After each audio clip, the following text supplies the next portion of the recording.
Hey, how's everybody doing? It is Sunday, October 3rd, 2021. This is Ration Museum Bulletin number 53? Shoot. Somebody tell me. I do this too often. Anyway, I think it's 53. Well, maybe I'm right, maybe I'm wrong. Maybe it's 54. Anyway, good to see everybody here. I see Pete, Yossi, Fordman. Welcome. Good to have you guys. Yossi, I'm actually about to have some of the Arabica coffee that you had sent over. I'm in need of coffee right now, so if you guys can't hear it already, it's just some water heating up to the side. Today we're going to be looking at a bunch more film props. Well, yeah, we're going to be looking at a bunch more film props. We're going to be inducting a new ration into the museum that I have not had the pleasure of seeing before in person. And we've got just another little find from eBay that I wanted to add. We're going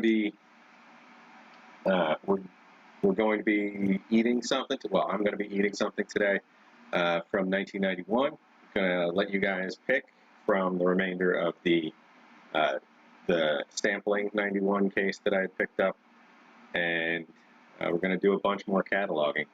So if you guys can see the stack over here, we're hoping to make those box 62, 3, 4, and 5, and get a bunch more things into the master catalog. So that's the goal over the current block of streams. We're just trying to get the entirety of the collection listed out in a way that we can lead to better access and sharing of what we have, what we're looking for, and especially just an overall breakdown with pictures of everything in the collection. We're looking to start a database where other folks can contribute pictures of their own rations and information and that kind of stuff. So it's too early to say that it'll be the best darn ration database out there, but that's the hope. Let's see. So we got some boiling water over here. That timed out well. So gonna put this down for a second.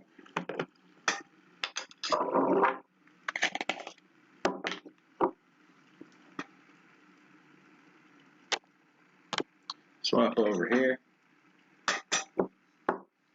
Just gonna grab some of this instant coffee that Yossi sent over from Israel. We're gonna go for a nice hefty double helping of coffee in this one.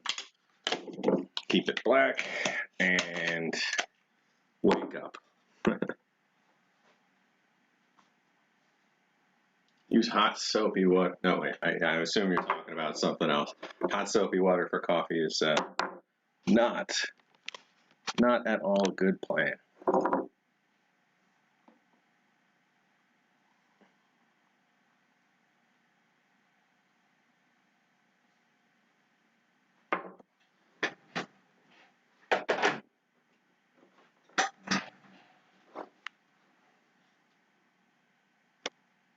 All right, so how's everybody's Sunday going?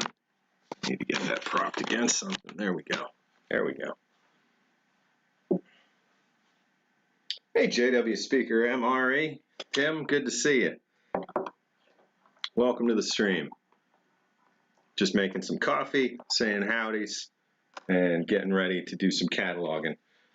Today I'm going to do the chow time a little differently. I'm going to be having snacks throughout from the ration, so I'm going to let you guys pick it pretty early into the stream from what we've got left there, and cross our fingers and hope that the main is going to be edible.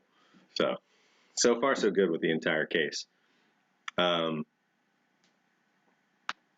see, and then we're going to dive in on some mail call. Going to take a look at 3 packages today and continue that process of adding film props to the collection, among a couple other things. So let's jump right on into choosing what we're going to be eating today, because this coffee is going to be too hot to drink for just a little bit.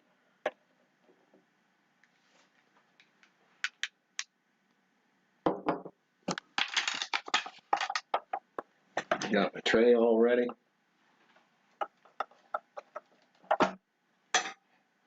Oh, is this camera falling behind? No, it's all right.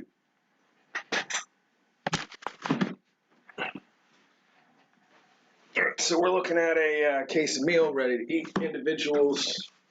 These are lot 1136, packed in May 1991, and test date would be May 1994.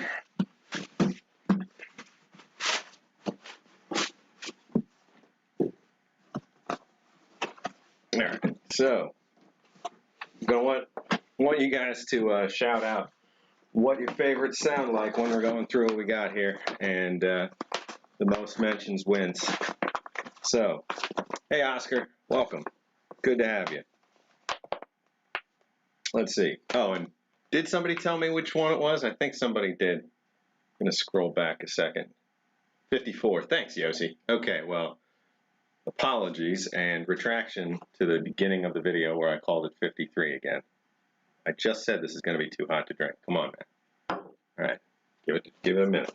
All right, so we've got a menu 8 ham slice, kind of a rough looking one. And I think we have a couple of that. See, we've got slightly better looking menu 8 ham slice. We got a roughly in the middle ham slice. I remember this case had 4 and we've eaten one of these. Actually, no, this one's got some puncture in. We've got a chicken a la king, menu 6. We've got a second chicken a la king, so there's not a lot of choice here. We'll see if these are 2 different or 1 different. So far it's between ham slice, chicken a la king, omelet with ham, and beef stew. There we go. Ham slice, omelet with ham, chicken a la king, beef stew. We've seen, I can't remember if we've done omelet with ham from the 91 case, but I know we've done ham slice. Somebody's got to have a vote on this. Hey, Dub C. Hey, Jeremiah. Good to have you guys here.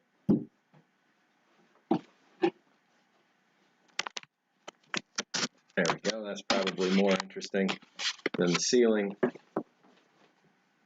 So we got a vote for beef stew. We got a vote for chicken a la king.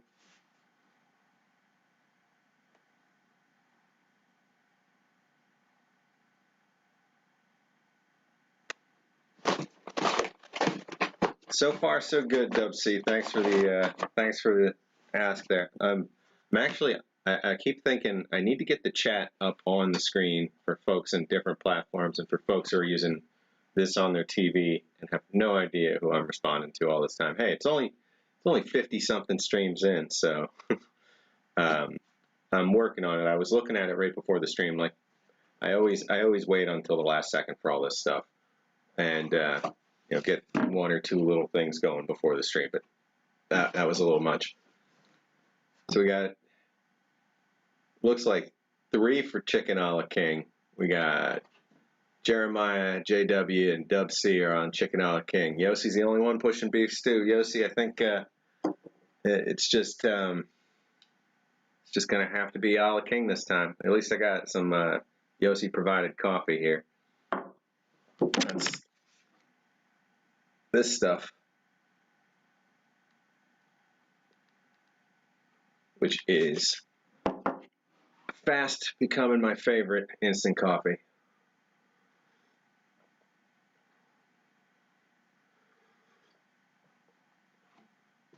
Yeah, you know, if the chicken looks or tastes even slightly off, we're not going for it. But honestly, I'm not sure. You know, the risk is when it's raw, and if there were ever any salmonella outbreaks in any of the MREs, there would have been, you know, like a recall. Well, I don't know about the 80s. I mean, the 80s and early 90s, but I mean, I would agree. Beef would be less of a risk by a little bit. Either way, we're about to, you know, eat some 30-year-old food. So let's see. I'm looking at the 2 chicken a la kings.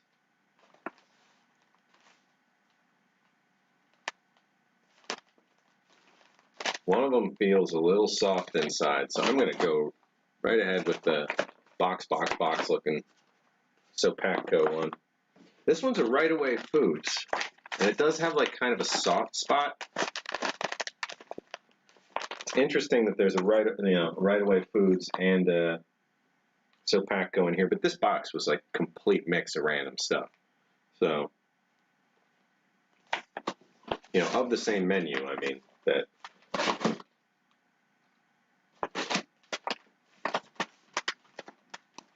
I don't know. I wonder if this is something that's not meant to be soft, or if it is, and it's different menu component, or a different component than this one. I don't know. We're going to find out what's in the one we chose.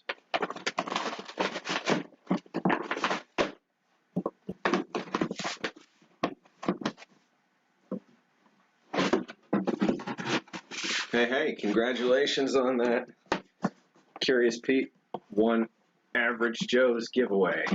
Nice. Get this back in the sheath. There we go. Sleeve. Alright, so we got what should be a 91 Chicken a la King, but knowing this case so far, you know, who the heck knows. I'm going to go with the single long slit down the back. I haven't been having much luck with the X incision and stupidly tried it on one of those prototypes. I mean, it still looks great from the front, so no big deal. But I'm going to go for the long cut where, let me switch to that. I'm going to put the case back up with something to poke against for the laptop. There we go. Pop that over there for now. So let's swap over here. So just once you get it started, just kind of continuing to, well, of course I stopped and slide, but just continuing to slide along. So gets you a nice even cut. For these, it's either that or, you know, you use the tear flap at the top, and the tear flap's just going to, you know, mangle the whole top of the bag. And lately I've been saving all these because you can put a block of foam in there, and it's totally good looking display ration. So I've also finally had the thought click in my head that 90s is something to collect and preserve. So trying to fill the gaps for the 90s. See, we got Chicken a la King, Maine. See, it's got a piece of like masking tape almost down there.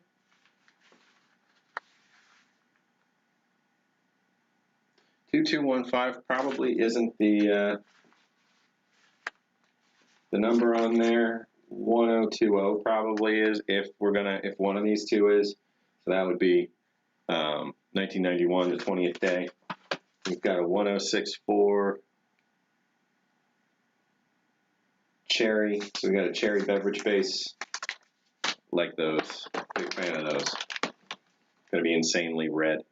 We got a pack of Charms. I was just talking about these just a second ago. Let me turn this. Ooh, this is soft. This pack of Charms is just soft. That's going to be interesting tasting. We got an accessory packet A. Almost read that. We got coffee, instant, cream substitute, sugar, salt, chewing gum, matches, toilet tissue, and hand cleaner. So, see, we got the white spoon still in 91. Thing of peanut butter. Should be crackers next. There we go. Some 1991 crackers, vacuum sealed. We've got the last thing in here is a pack of the cocoa beverage powder. So these have been holding up okay so far.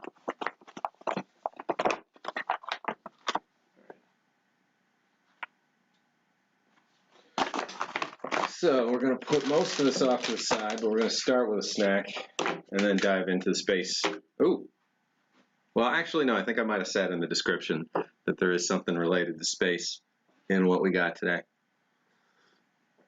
Curious Pete's gonna make some frozen pizza, he says. That's what I did last night.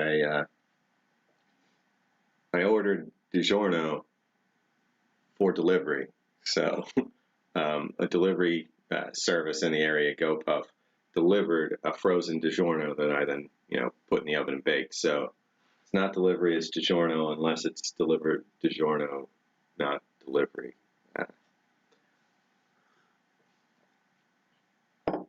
Yeah, C. Fordman saying he's a little full from lunch. You see, the trick is don't eat lunch on stream day, and then everything's good when you're hungry.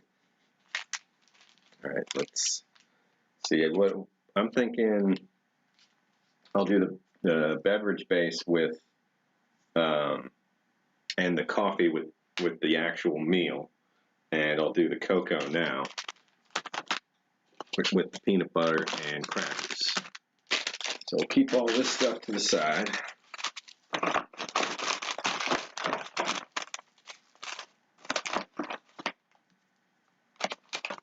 And we'll see about them charms in a bit.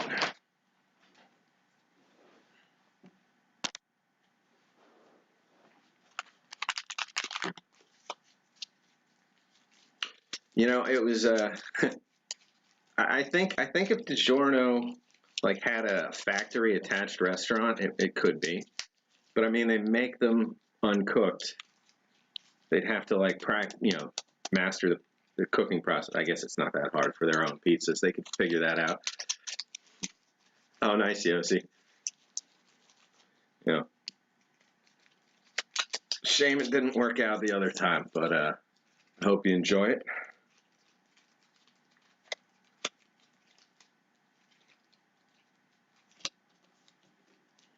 All right, got the peanut butter pretty well mixed. Gonna grab this bowl. Whoop, that's not on camera. I grab this bowl just for crumbs and etc.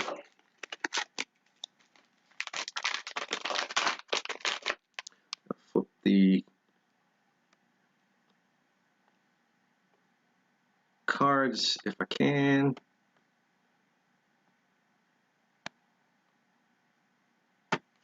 There we go. Nope, that's not what that is.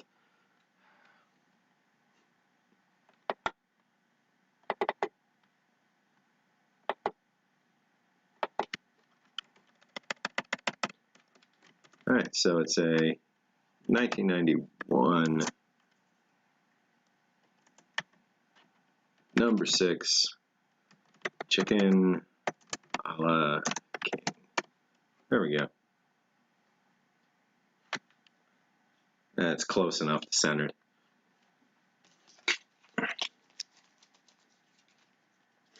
Maybe that might work, Yossi. We could give that a shot.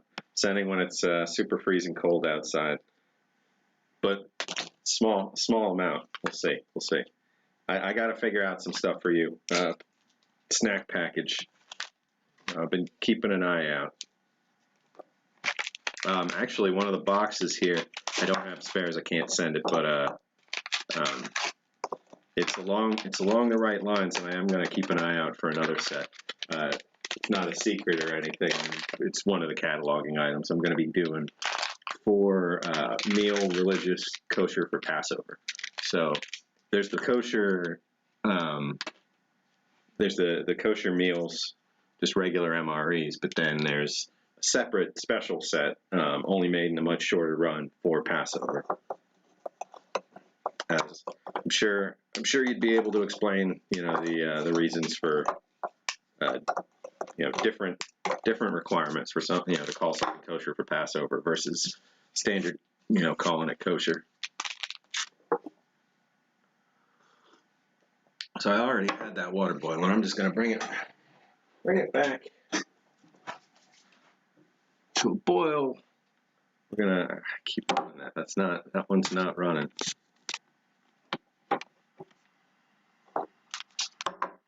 But it can be.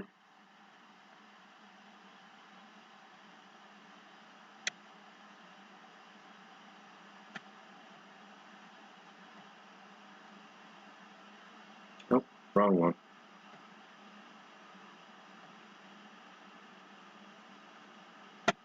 There we go.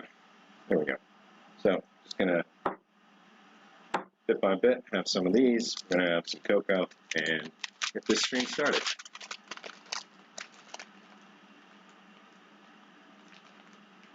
Put up the wrong still. Oh, the actual thumbnail is still stream starting or something.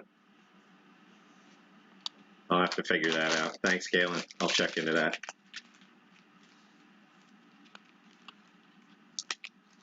Certainly not the end of the world.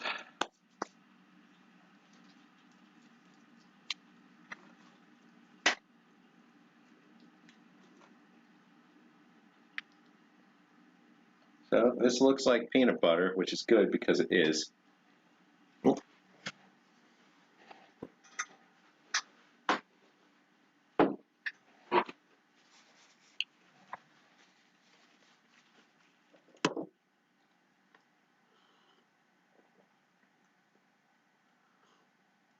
Unlike that time when the cheese looked like peanut butter. Well, it was still good. It was still very good. I mean, if the cheese doesn't turn, it just gets better up until that point, you know. There's like a little of that old book taste. It's kind of what I've been thinking of calling it recently, like that taste of like old paper or old books to the oil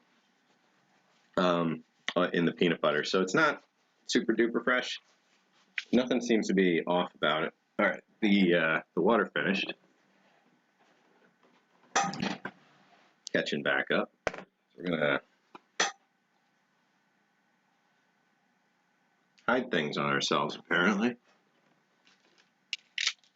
Oh, I already poured it out.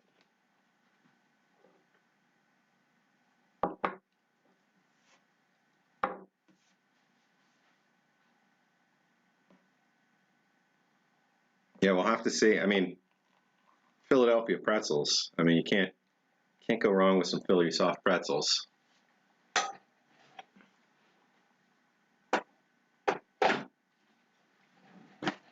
No bread, no legumes. Yeah, that makes sense. No, no regular bread. Oh, did I get something? No. Okay.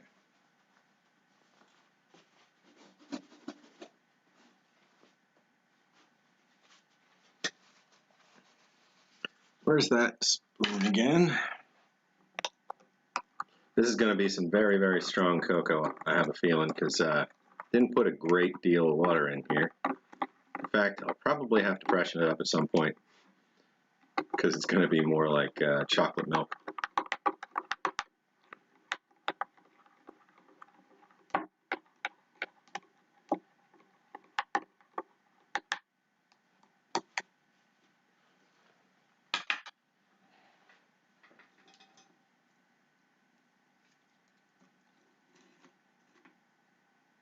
Speaking of peanut butter sandwich, there we go.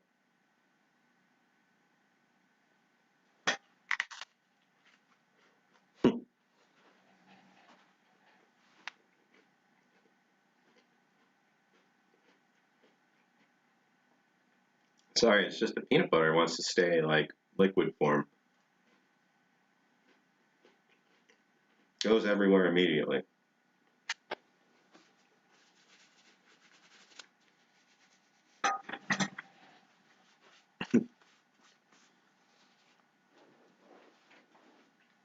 Soft pretzels don't ship well. I mean, not much does, fresh food wise.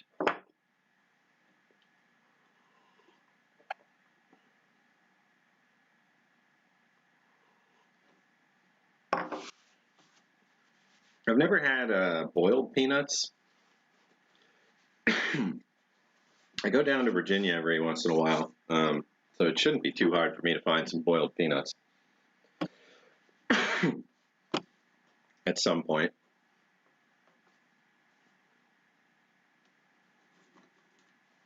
Cocoa's definitely, way too hot. Good thinking again, as always. Don't want to get peanut butter on the, there we go.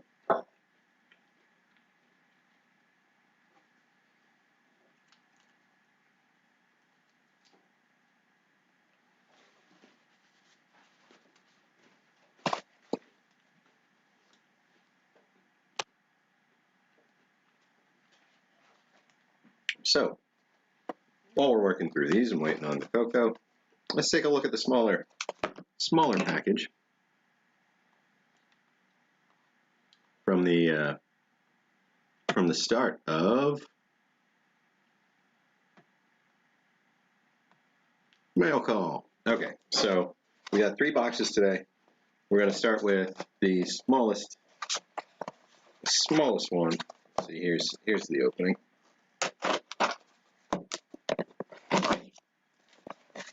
I think that's it.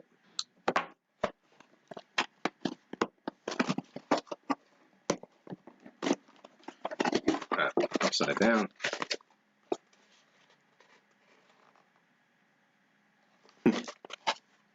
Creative reuse of inside out box.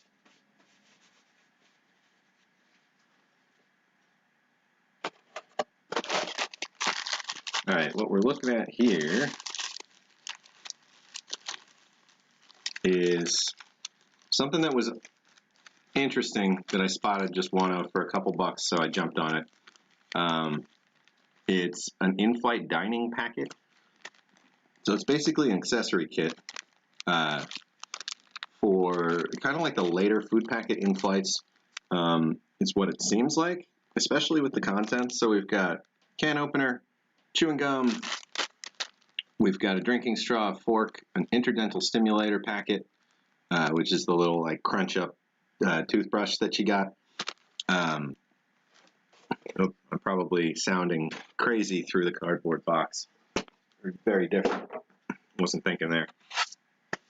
So we got can opener, chewing gum packet, drinking straw, fork, interdental stimulator, knife, napkin, pepper, salt, spoon, sugar, towel.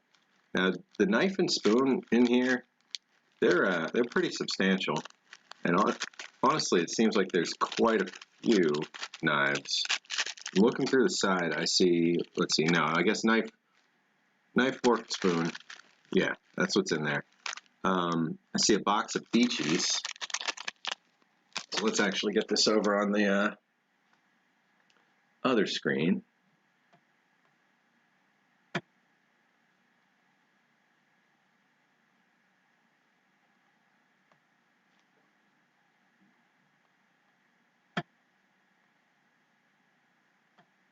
Oh, one sec. Just gonna take myself out of that one. There we go. Just to give you guys a better view of everything. So this is the packet. It's made by Skillcraft, which makes it seem commercial, and I'm pretty sure this is potentially at least a commercial item. The FSN versus a DSN, so not 100% sure. There's the napkin wrapped around just about everything, so it's hard to see, but you can catch a glimpse of a couple things. So like through the side here, let's see, you can at least catch the Stimudent, and down in there, it's not going to focus right, but there's a box of Beachies.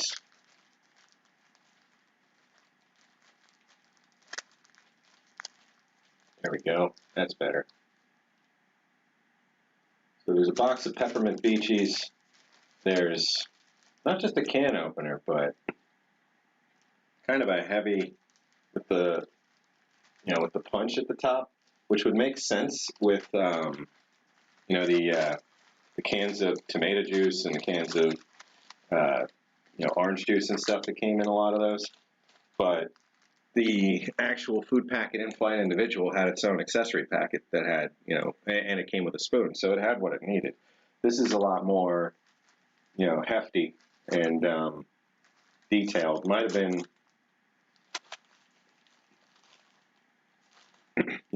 part of, a larger flight or something.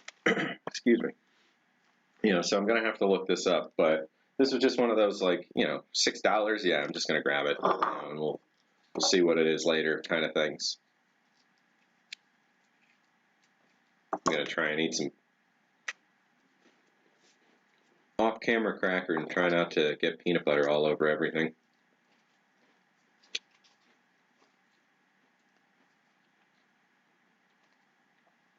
All right, looks like we got some more folks jumping in. We got, we got Sunshine, we got Rachel. I mean, well, both.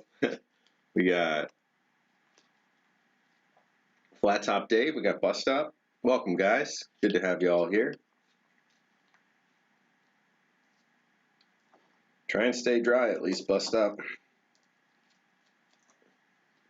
Hope you got, good poncho or some tarp protection or something. God, I do not envy camping in the rain. When you're like completely built up with like heavy canvas and all that kind of stuff, it's not so bad, but otherwise it's usually pretty annoying.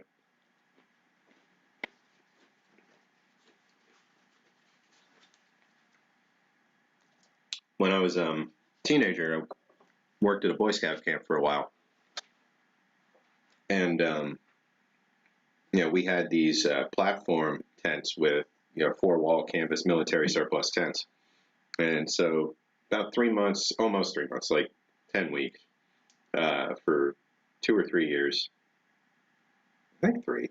I would live in that tent, and it was like a palace compared to every tent I've had before and after, because I had a metal army cot. I had my army mattress on the army cot, and because I was going to be there for the whole time, like you bring blankets and pillows and stuff. You don't go sleeping bag all summer. The kids coming through the camp, we'd have like 250 a week on average. They're coming in with sleeping bags and going out and stuff. We certainly didn't have a hotel service, so they'd bring like a ground cover, kind of like foam mattress pad or something, and throw that on the springs.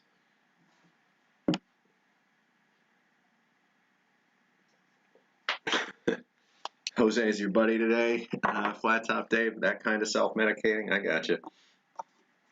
Hopefully you can be entertained here for the afternoon. We're just to catch up everybody who's coming in. We did a look through the 1991 remaining case stuff from the I Got It to Eat on Stream case. We still have a couple ham slices. We had ham slice, chicken a la king, beef stew, and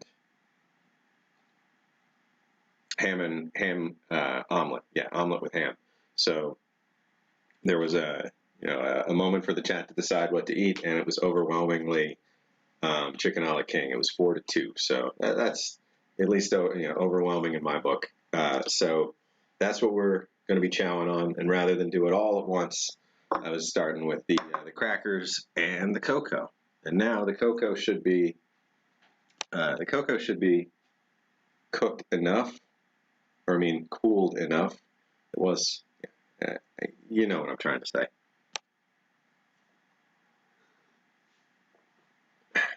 So,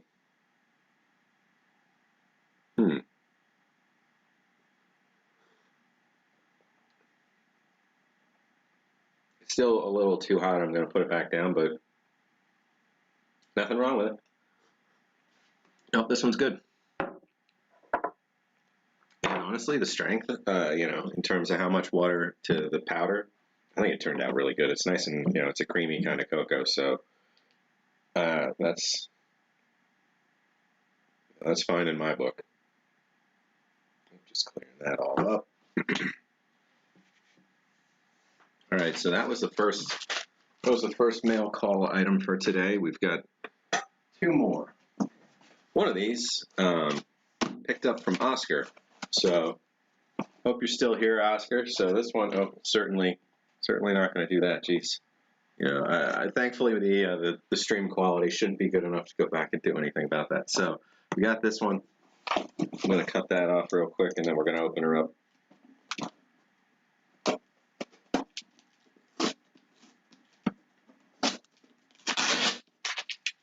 There we go.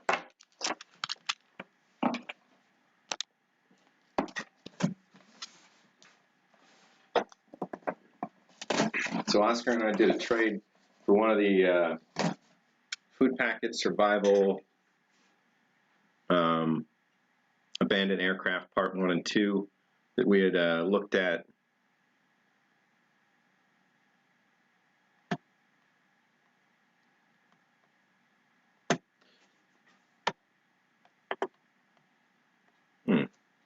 Sorry, having a, there we go. Just trying to get that working again.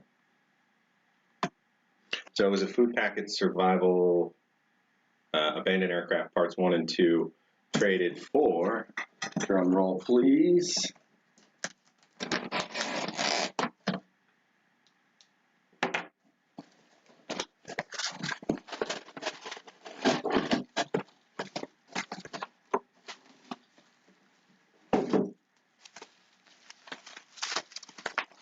some of you on Facebook will probably already know from these posts, but if you don't, what we've managed to add to the Ration Museum collection is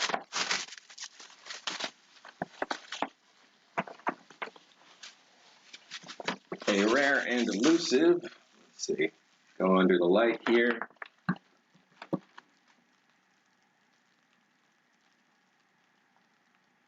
We've got a food packet, assault, menu 1, chicken stew bars from Innovative Foods in South San Francisco.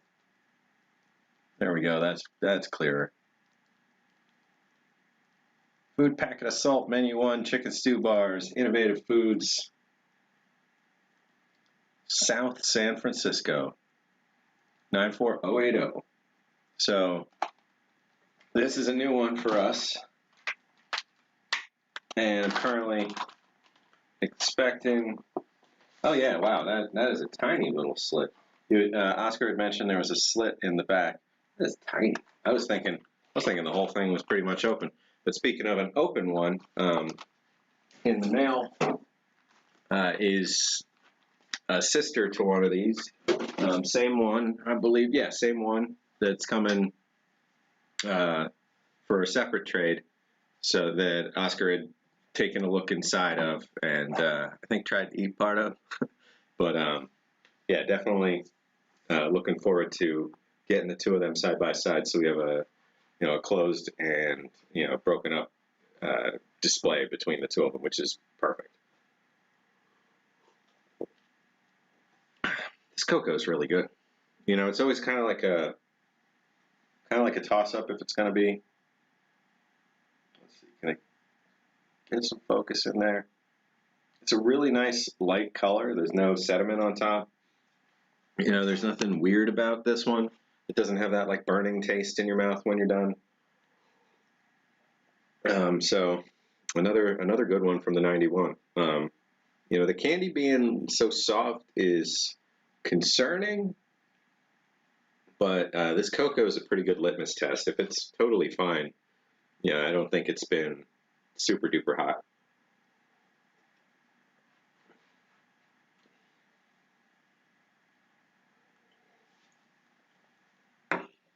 All right, down to this thing's it's just too messy. All right, I'm going to go back to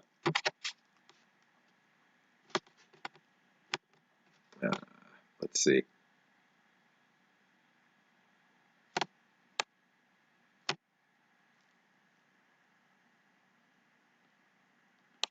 Going to go back to hiding for just a second, finish this ridiculous peanut butter dripping mess.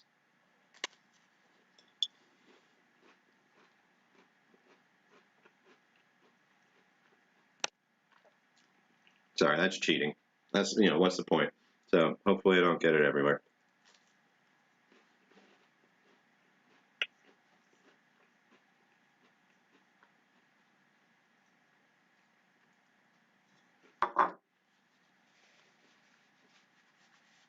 Pete says, nice cup.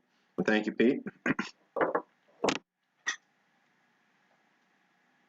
I've got the matching pair there. Eating out of matching bowl, matching tray. I got the little juice tumbler as well. Got quite a few spares of these. I think 12 or 14 of the trays or something. So at some point when we do like a crowdfunding thing, we're probably going to have some of those be along with reward tiers or something. Because I know these are getting a little harder to get reliably. Every now and then somebody dumps, 1,000 of them to the market at once, though. So if you keep an eye out for that, you might get lucky. All right, let's see. So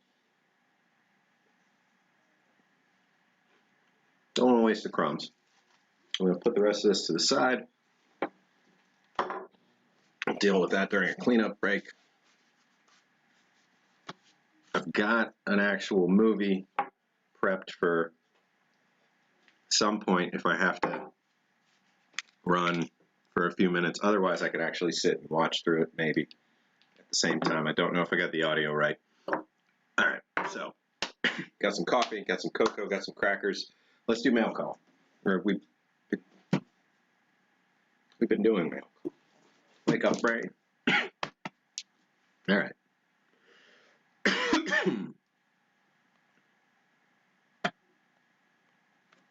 Swapping back over here. We've got some movie props.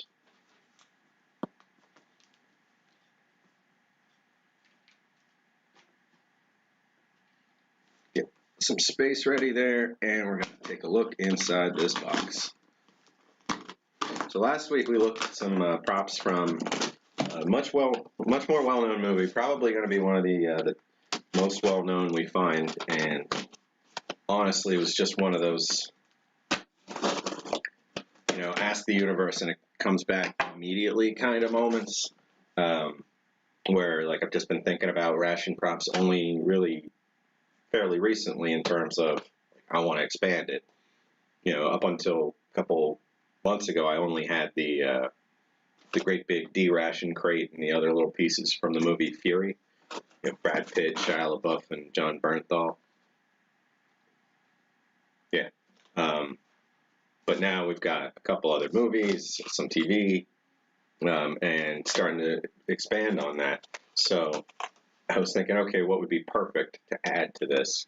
It'd be nice if we could ever find some Saving Private Ryan, so I'll keep my eyes out. And it was like 2 days later, that the opportunity came up. So, that was pretty nice. I don't know when we'll find something on that scale. This is from a little lesser-known movie. I'm not sure. Maybe some of you guys have seen it. I wouldn't be too surprised if nobody's seen it, but we'll see. So these are items from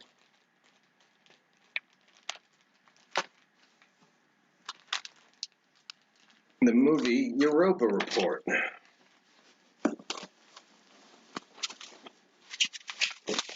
Got a couple big pieces here. Just making sure I get everything out of the box.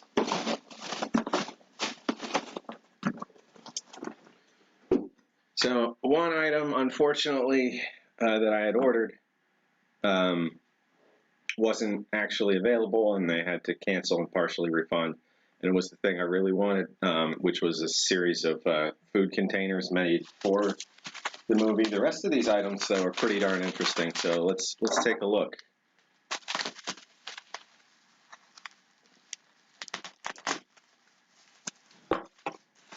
JW Speaker saying he's going to come out with his own ration. Well, with your taste in snack foods and that kind of stuff, I'm interested. Let me know. Let me know when you're looking for taste testers. I'll buy a case of them, sight unseen. Don't even have to tell me your plan. All right. So, got a piece of cloth. I'm going to have to find like the paper in this because I might be forgetting already what I had ordered. So let's see. This isn't part of the props. This is just a thing. Or I mean, the envelope wasn't screen used or anything. So this store actually gives you some pretty decent provenance kind of thing. But granted, I don't know how far you could get with any of these anyway. So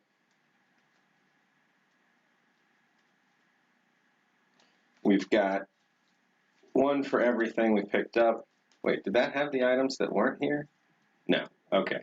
So I'll be walking through these, and I'll hold them up as we go through what we got here. So first item is used for all the other little items, or a lot of them. So we got a set of food preparation scissors. So let me give you a little background. Europa Report was a movie set not too far in the future, with a realistic ship, realistic mission in terms of the science they were going to do, and they used authentic space food packaging and space food when they were making their cafeteria scenes. So when I was watching the movie, it was funny. Like I pointed at it, I'm like, oh, good for them. They did a good job there. They used the right packaging. They did the right thing there. I wonder what the serial numbers are on that. I wonder if they're fake. I wonder if I know the guy who made the fake. All that. And then ran into the chance to snag these. Thankfully it was a good deal because the movie's not so super duper well known. So we've got the food prep scissors. And we've got one of their cafeteria trays, the crew dining tray.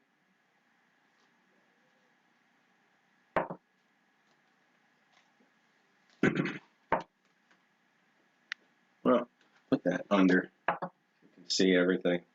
Let's see. I believe I got, yeah. Looks like I got more than expected on the one item, so that's nice. We got cloth napkins, unless there's something else folded up. Oh, yep, nope. There's something else there.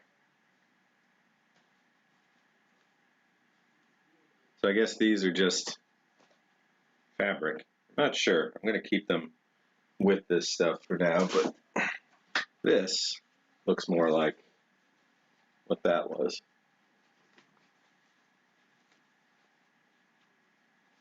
Interesting. Huh. Maybe not. It says small cloth napkin, and this is like a whole blanket of some kind. Like maybe this is a tablecloth. I think this might be a tablecloth. I'm gonna have to go back and look at the scene. That'd be exciting if I had the tablecloth and the tray when I thought I was just getting a napkin, because it has it shown folded up like this, and it says small cloth napkin. So it looks like that's what it is. It's actually just like the tablecloth. I'll double check, but there we go. It's got this symbol from the mission on it, so that's neat. And we got a couple, so these were screen used. The food was taken out of them, so they're actually pretty clean. So this is empty macaroni and cheese pouch, which they got it right. Like they may have even bought surplus, I'm not sure. But you see, maybe you can see, they cut, the top of the film off like you would, using the scissors. So you get a clip, once it's all bubbled up, you get under the corner and then you work your way around. Generally, you would cut like a triangle out of it so that you have a flap to control and lay back down over top of the food, but there we go.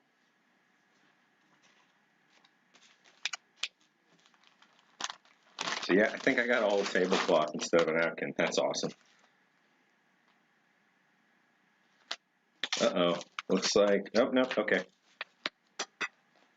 So they've also got the proper pouch packaging and everything. Honestly, I'm wondering, I think they probably worked with Natick and got some of these, just because this, the stamping up here, like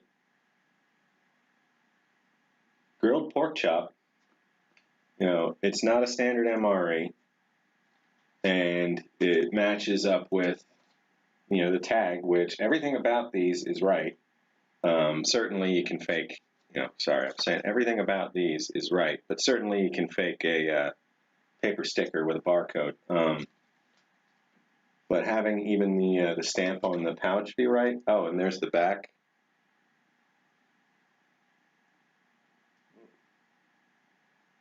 And the date codes aren't the same in the space rations. I'm going to have to look at the. I'm going to have to bring out the grilled or the steak tips that I've got, and we'll compare the two, and we'll see. Whoa, whoa! Some kind of bug just came on through.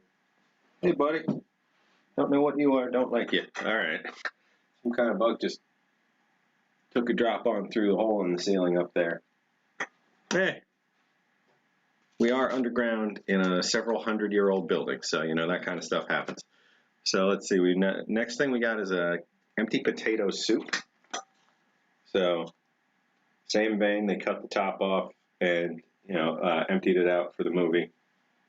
And some of these things were just emptied out and like sitting in the background. But and in case anybody's wondering, I bought every single thing that had anything to do with rations from their from their prop set. So last item in the lot is seemingly missing a piece. Let's see. Yeah, I would say that's missing a piece, but so in the picture, you can see it's still got the straw, which I was excited for, so I'll have to see if maybe they can find it, but not the biggest deal in the world if not. So this is a pouch of lemonade, and this is something I've never been able to get my hands on, is a space station style drink pouch, a pre-mixed drink pouch. So this is a great find. You know, really happy to get this. These are gusseted, which is funny. You know, these are able to stand, but so yeah, there is a gusseted military drink. It just happens to be for outer space. So this has got the little piece of Velcro on it. Not everything does, but overall, let's see. We've got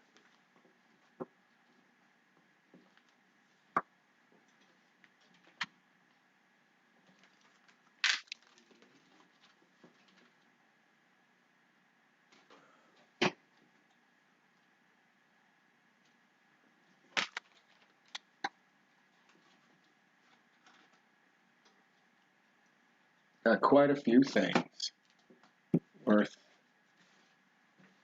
putting together as a really good example of not just what a future meal service on a long haul voyage could be like, but also just of from trying to draw people in over something other than just military food itself, but kind of a bridge between day-to-day world, watching movies, watching TV, and saying, oh, hey, I recognize that, and what we do here. So excited to show you guys that whole collection. And honestly, I'm going to hold on to these just in case these are napkins, and for some reason they maybe felt bad about the food containers and included a tablecloth they had. So I will hold on to these. I think these are just packaging material, to be honest, because it's really rough. It wouldn't make any sense to have shredded chunks of cloth and on a spaceship as the napkins. So I'm pretty sure this is just filler. Gonna keep it all together though. So just gonna snap a quick pic. This isn't gonna be the same as cataloging this stuff. We'll get to film props soon enough.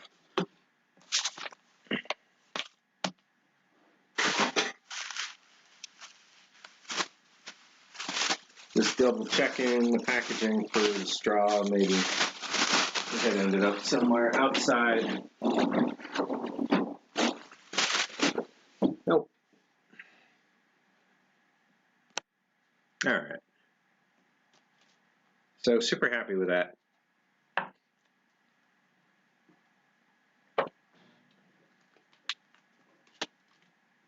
I do like the way they, you know, include the little certificates, you know, in their own individual plastic little pouch things.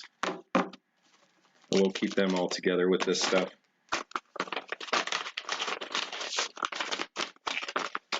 All right, so we're about an hour in, and we're going to be jumping into some cataloging. So let me swap the cards over to that.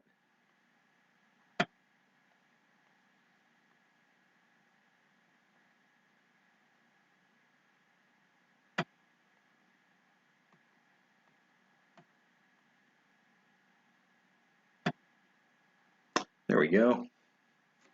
We're going to want to get this space set up over here. I keep bumping this button and thinking it's spilled peanut butter because it's cold. That would not be pleasant.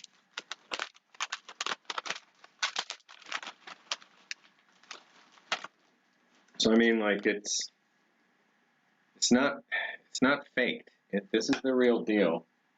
Everything about this is the real deal. They may have just, you know, picked one up or asked, you know, gotten in touch with the manufacturer and gotten empty ones and filled them with something. I honestly, I'm not sure, but I'm going to try to find out eventually. See if I can reach out to anybody involved with the movie, get a little more info on how they source this, because, you know, that could be a story in and of itself, and it is, you know, really good. You know, so it's got to be genuine stuff. They must have worked with Natick, or maybe even they just bought stuff, you know, on the internet themselves. You never know. Sometimes, you know, if they only need a couple things for a movie, might not make a huge deal out of it.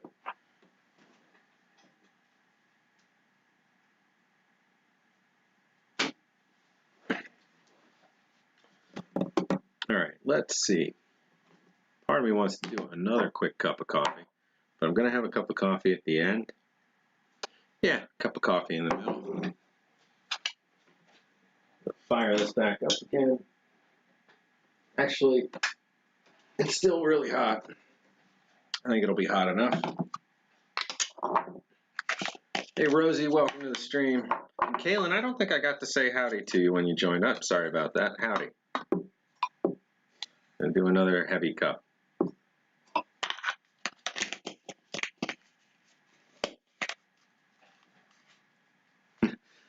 Jeremiah's got a pot of coffee going for himself over there.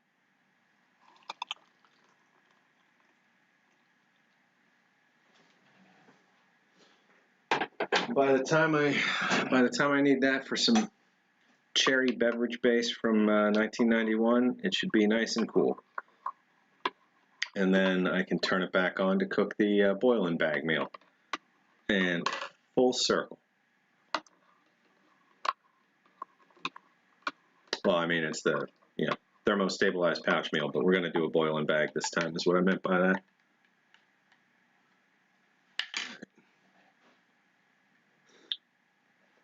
For anybody just joining, oh, might as well do it on this one. This coffee was a gift from Yossi, and it's probably the 15th time I've gotten to have it on stream, and I'm always a fan. No, I don't drink a lot of coffee straight, you know, just black. I tend to be a cream and sugar guy, but usually when I'm having this, I just throw it right in the mug and do it strong, and I just like the taste of it. Got a good, like, I don't know, tang to it. Not tang. I don't know. Okay, so we've got some easy ones that we're going to get out of the way first. We've got some MCI, just empty boxes of a couple different styles, and the point's just to record the different types of them for photos. So let me wake this keyboard back up over here. There we go. So box 62. Box 62, item 1.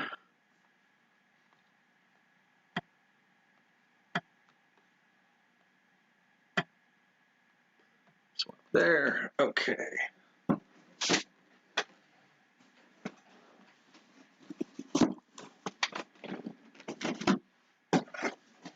There, we'll get these.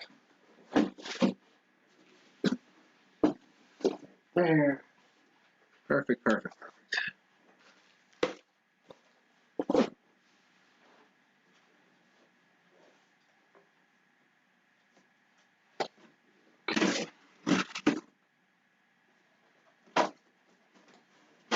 Some of these are full, apparently. Should have remembered. Probably only put this together 2 months ago.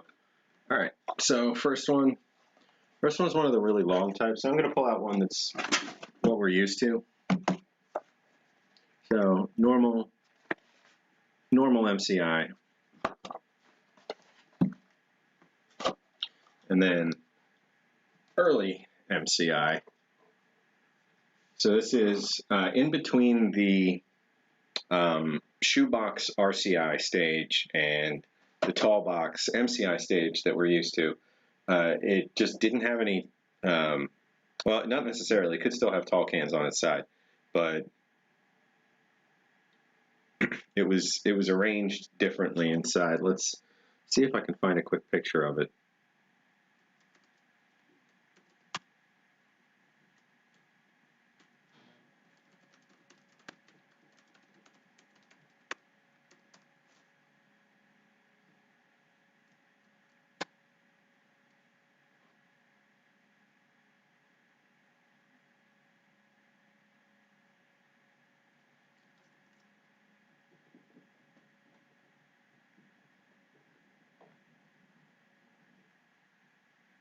A little harder than I thought, maybe, to find one of these older, flatter ones.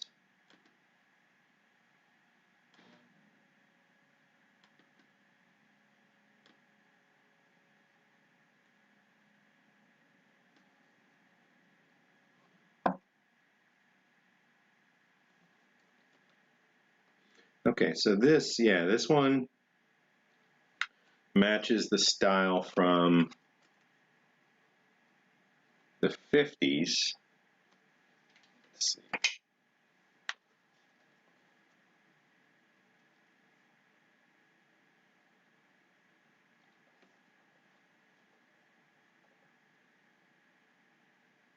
So we got on its side. So this is pretty much matching up with a 59,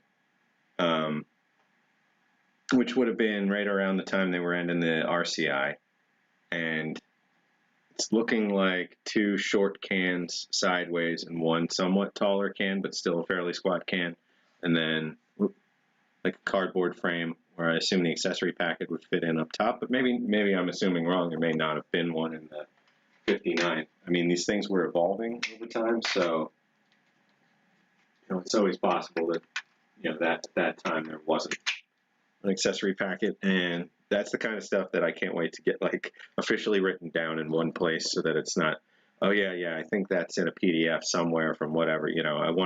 We want to build out a cited, sourced, definitive structure of as much as we can over the next decade. Hey, Aletha, welcome. Good to have you on the stream. Just seeing you joining.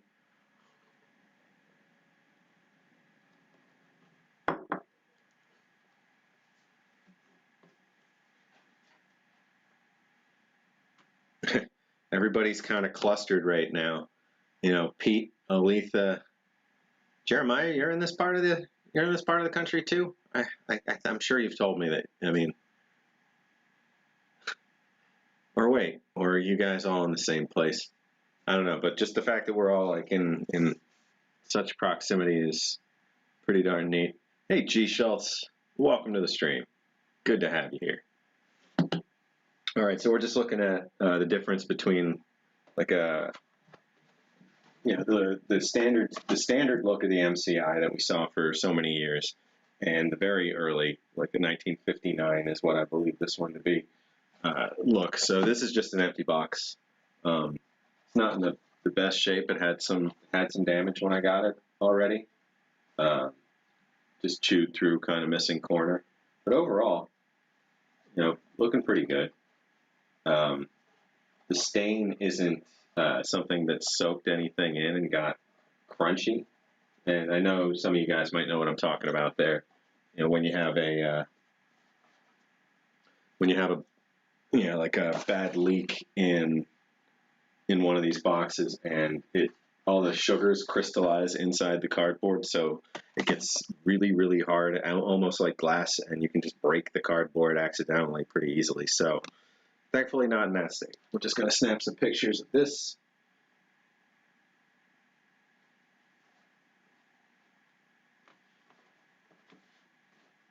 And I got to remind myself this is not the glamour shot set. This is the logging current condition and basically providing proof of existence cataloging or photographing set. So there's that one.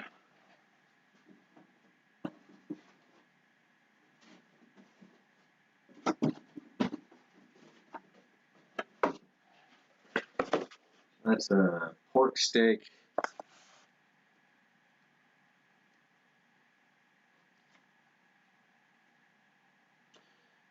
G. Schultz, yeah, you missed just a little bit ago, but you know, just because it's you, I'm going to hold some stuff back up. So, you know, and because a few others have joined in as well.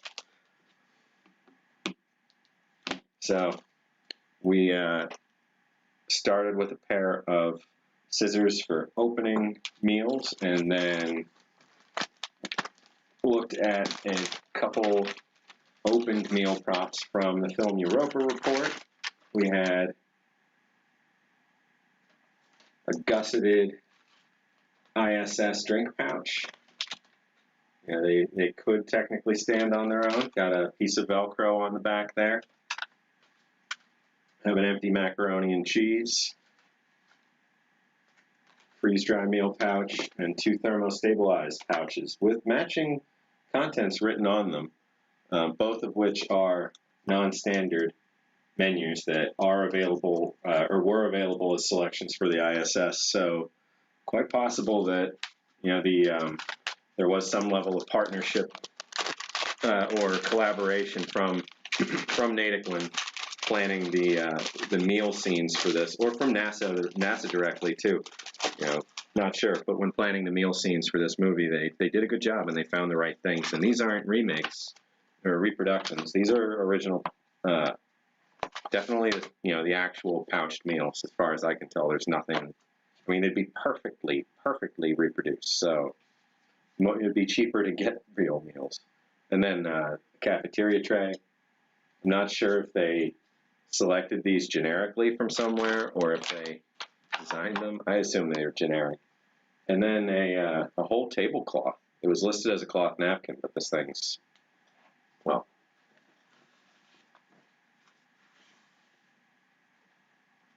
And the tables were, you know, a little smaller than this in the movie, or table. So I believe that's what that is, and I will confirm off stream. So overall, very happy with that acquisition. There was supposed to also be a whole bunch of screw top containers, like half a dozen screw top containers that had the mission on it, and they had apparently been sold prior to the listing, and you know, they accidentally listed them for sale again. So got my money back, no problem there, but you know, I did really want those. All right, so let's see. Item 1 was an MCI pork steak. Put pork steam. Pork steak, 1959. And the next one, we've got a complete MCI from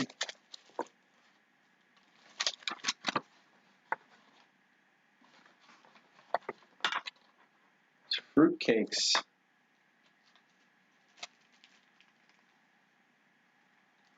Fruitcake's a hard one to read. 66?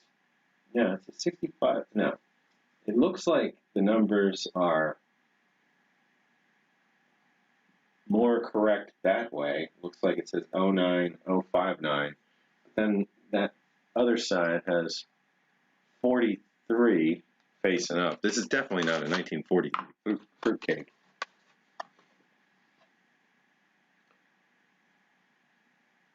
This has 06029. So 602. So it's probably, the 9 is only, that would be 09059, 06029. And then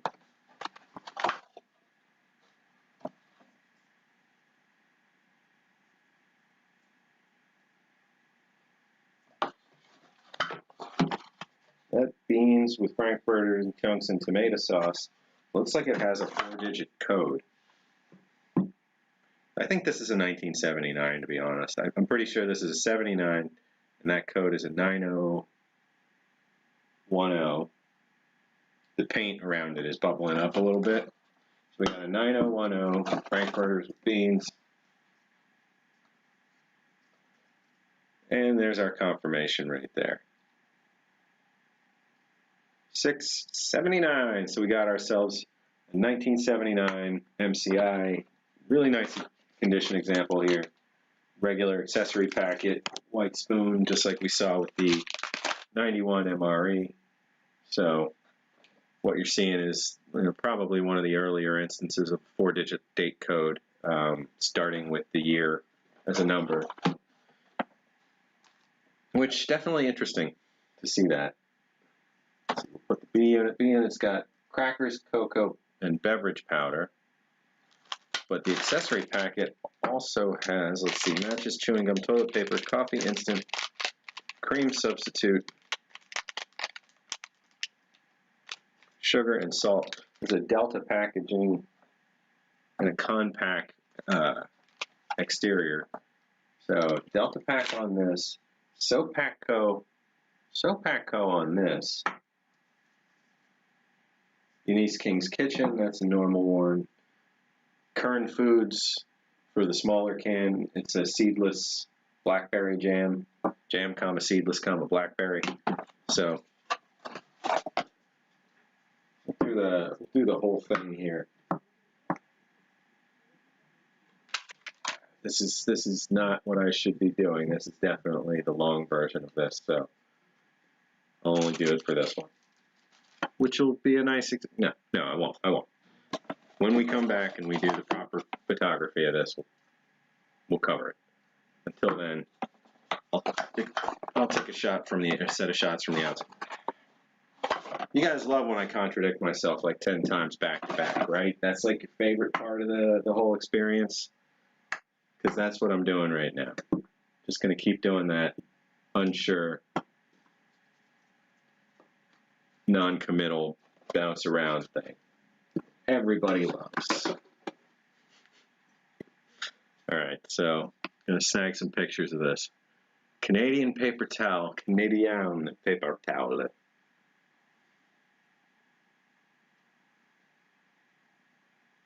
Oh, no problem, G. Schultz. Glad I could get you a look at that.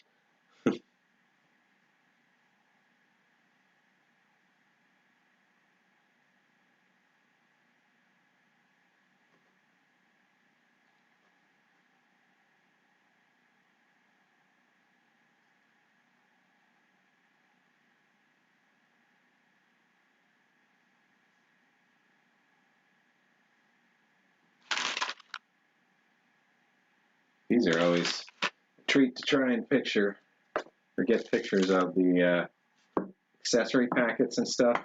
You know, they're just so darn shiny.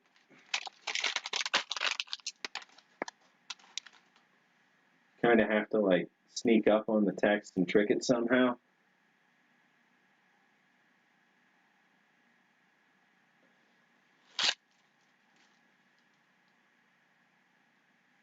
All right. Spoon is made by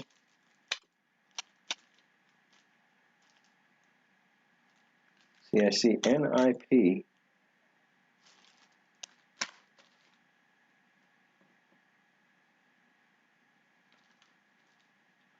Just going to try and get a quick shot of that, and then we'll box this up and move on and not tear these things apart. But you know, just because this one's in nice shape, a good example of the very last run, or the, you know, next to last run. I think they still made a case in 80.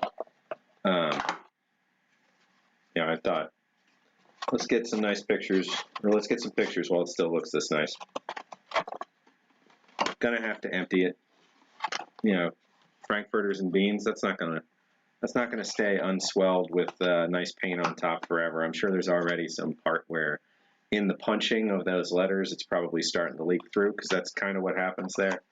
So in case, you know, it might be worth it to redo this here just to show you guys the order of operations for packing an MCI, you know, in case you were ever wondering.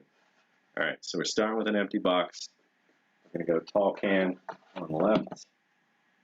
Going to do B unit, bottom right. This one has these pop-outs, but they didn't all have the pop-outs. The idea is, with the pop-out one, I want this tall part going down in first, so you get a little more light there.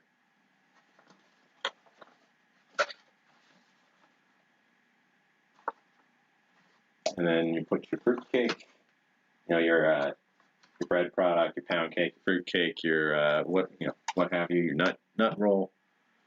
You get a nice little layer there. Spoon.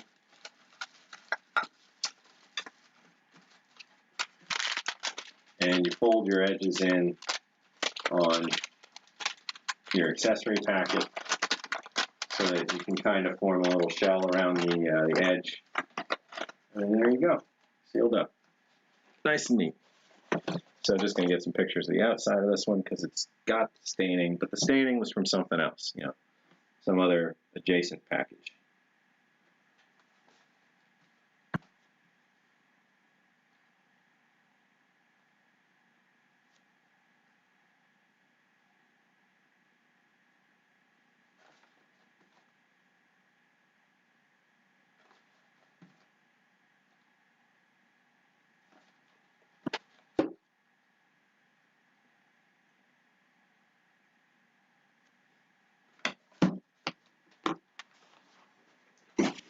Alright, so that's an MCI Frankfurt beans with Frankfurter chunks and tomato sauce, 1979.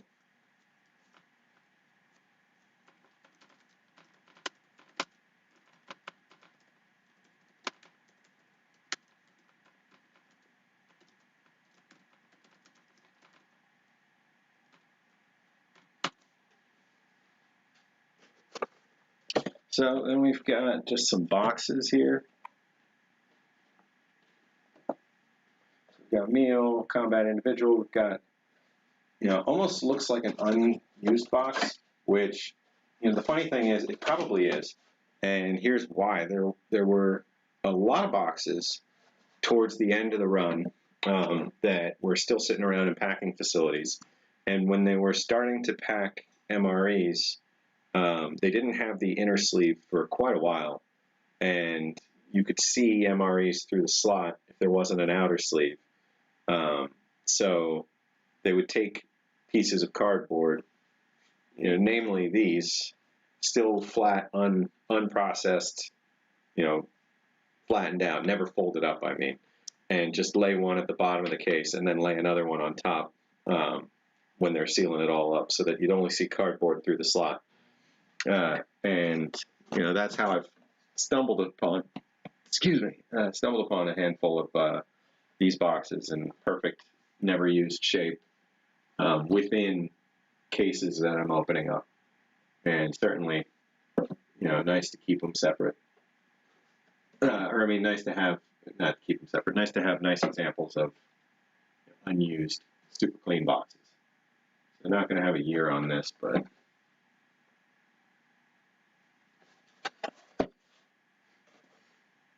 so this one, yeah, Universal Folding Box Company of Hoboken, New Jersey.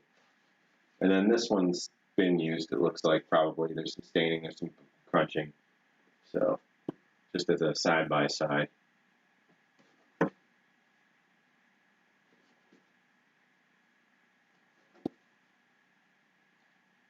You know, and for all the cases of MCIs I've picked up, nearly all of them have been empty. So really don't have a massive number of MCIs. I think probably 24 or less total. So that's something I do need to continue to hunt down more of. So we're going to say MCI box, pork, sliced,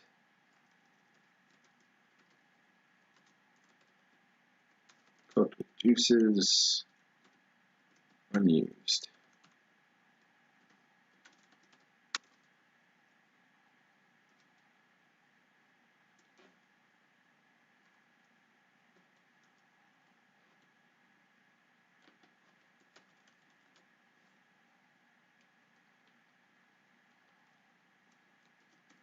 All right, so that's items 3 and 4.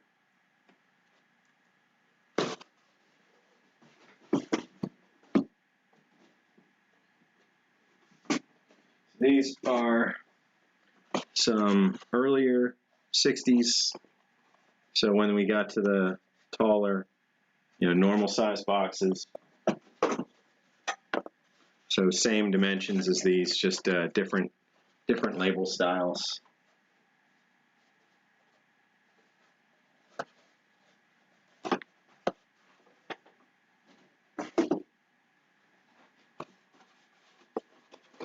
Let's double check. This might actually be 70s. Up 7D. Let's see. This is a prepared emptied one. It appears to be put together. Oh, well, neat. Ha. I don't honestly know that, oh, wow, look, that one too. I don't honestly know that I'd, well, I mean, I'm sure I noticed this before, but I completely forgot that this was, an aspect of these boxes, because I just opened this one upside down and was like, why would I pack it like this? Hey, Ronald. Good to see you. Still has a P38. Yep, I've got one everywhere I go, pretty much. And you can tell the telltale signs of a P38 haven't been used here. And sorry, I'm sure I'm doing that thing where I'm doing too much off camera again. So guys yell at me when it's getting too boring. So this is just a pound cake from 1970. Well, I have a photo of this somewhere, I'm sure, from when this was opened up, but I don't know if I tried this one or not. It's only 6 months older than, or 2 months older than, depending on if it's April 8th or August 4th of 1970. But all those October 27th, 1970 ones that I've been eating and passing around the community, they're they're all fine. So who knows? So let's see. We've got the B2 unit can. This is very like older style, but it's 1970. So this one's stamped 10/1970. So this is definitely a 1970 packed one. We've got the cleaned out can here. 8/180. Oh, 8/180.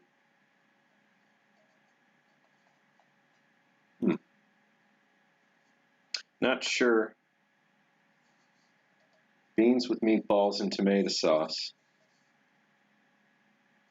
Oh, 81, 8, no, 8/180. So this might have been 180 days into 1978 and be 1968. But judging on everything else in here, I'm going to call this one a 1970. This, the 8/180 might not, break down date-wise the way, we normally expect. But it's definitely not a 1980 along with these 1970 units. And everything did match and has been together. I remember when I opened this one and got the contents out. So let's see. I'm doing it again. So here's all the pieces of this one. It's a It's a kept for display variety.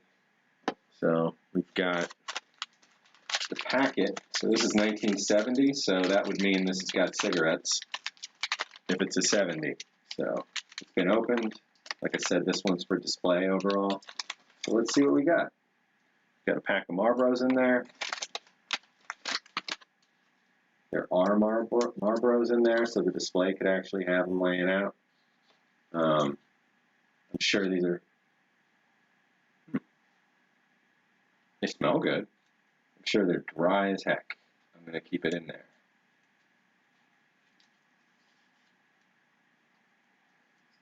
Getting caught on the inner layer. Push that apart.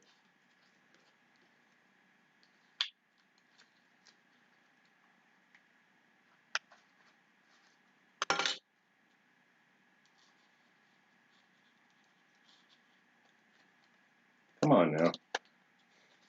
All right, I don't want to tear this or anything, so I'm just going to carefully. There we go. And this time, when I say carefully, I was actually being super duper careful. So we've got the 2 cigarettes back inside there. Everything's hunky dory. So spoon had come out of its packaging. Oh, there's just the top of the accessory packet. See what else we got in this one. We've got no stamped name on the toilet paper. Some salt from Lead Pack in Lebanon, Pennsylvania. So we got some sugar from the California and Hawaiian Sugar Company in San Francisco. This is a puck, but it is the cream substitute. This is made by Sana in Madison, Wisconsin.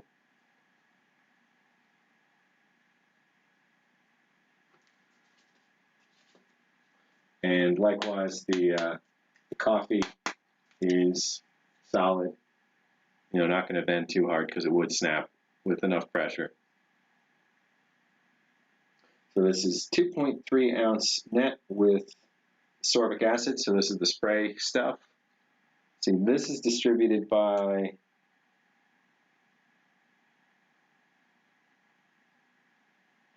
this is hard to read. Something Instant Coffee Corp of something, New Jersey. So it's blurry. Even once it's focused, I'm sure it's going to stay blurry. Like it's double stamped or something. But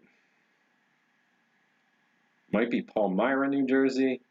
Might be United Instant Coffee Corp. Something like that. Fordman's saying his grandfather told him that MCIs were delicious when he'd been on a training exercise in the cold rain and hadn't eaten anything else that day. I could imagine. You know, I mean, like, some of them, of course, don't sound great, but, you know, lima beans in the right condition, ham and lima beans probably was pretty good. And you could mash them up, you know, you could add salt, you could add sauce, you could, you know, mix in something from somebody else's meal. But, you know, here's a Vietnam era display ration.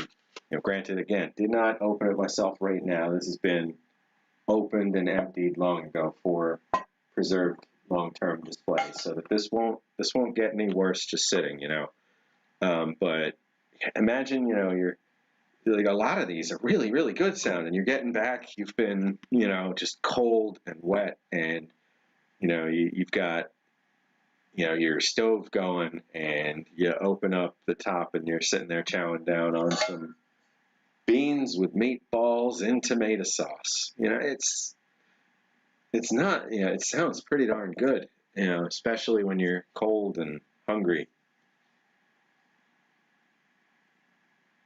Lebanon, PA, home of Lebanon bologna. That's not from, you know, Lebanon.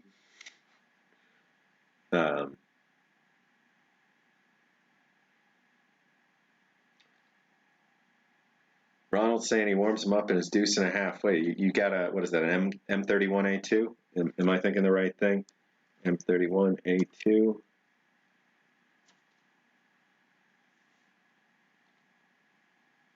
No, I don't think I'm thinking the right thing.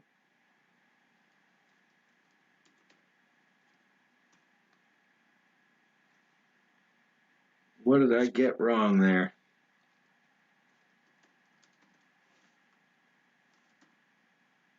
M35A2, that's what it is, M35A2. What is an M31A2? Probably something else. An M31A2 might be some kind of missile. Or an armor top for something else, but an M35A2.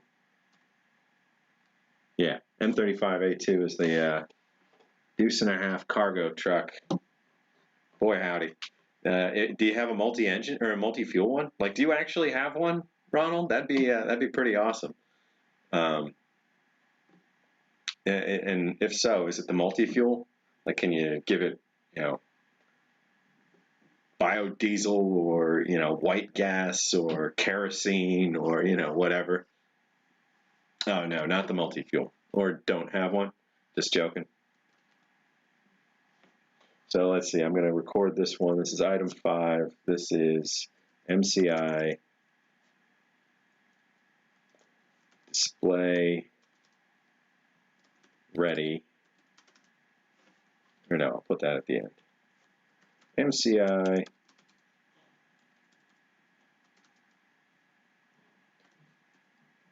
beans with meatballs in tomato sauce.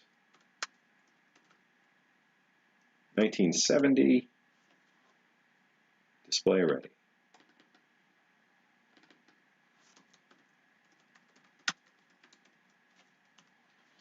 All right, we'll pack all these little bits back up. So, do the Blue's Clues version. What goes in the box first? Is it? Oh God, bye phone. You gonna be all right? You're fine. Fine. Don't think I took any pictures of this one at all. No. All right. So before I go much further, lay all this out.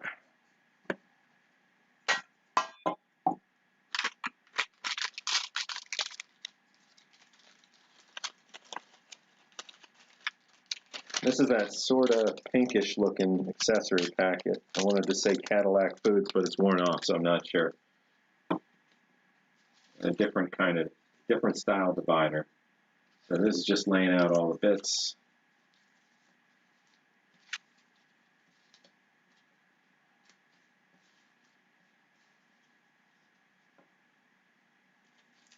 Little chiclets.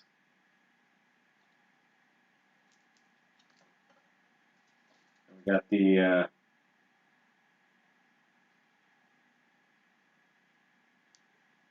damp climate warning, message, not the malaria message. Do a quick top down on these.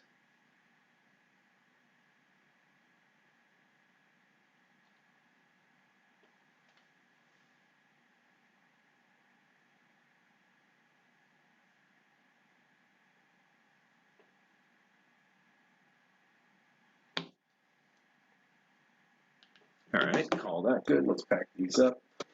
So, do we put in the cigarettes first? No, we put the tall can first. Yeah.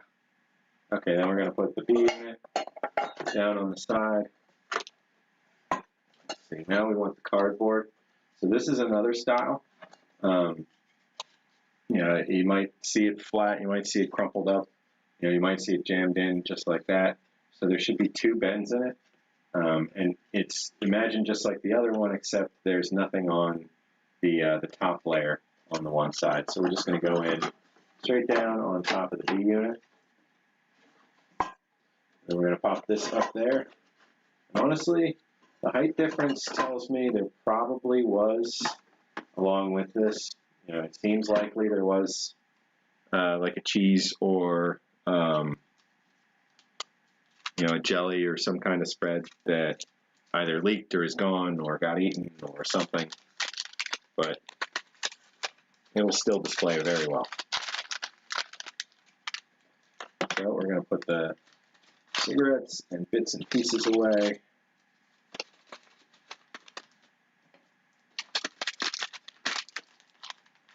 Just fold the top a little there. So, and we'll take the spoon in, fold these edges under. There we go. Definitely don't want something jamming on the side of the cigarette packet. Yeah, with that in mind, I'm going to rearrange this a little. Just want to make sure it doesn't get crushed.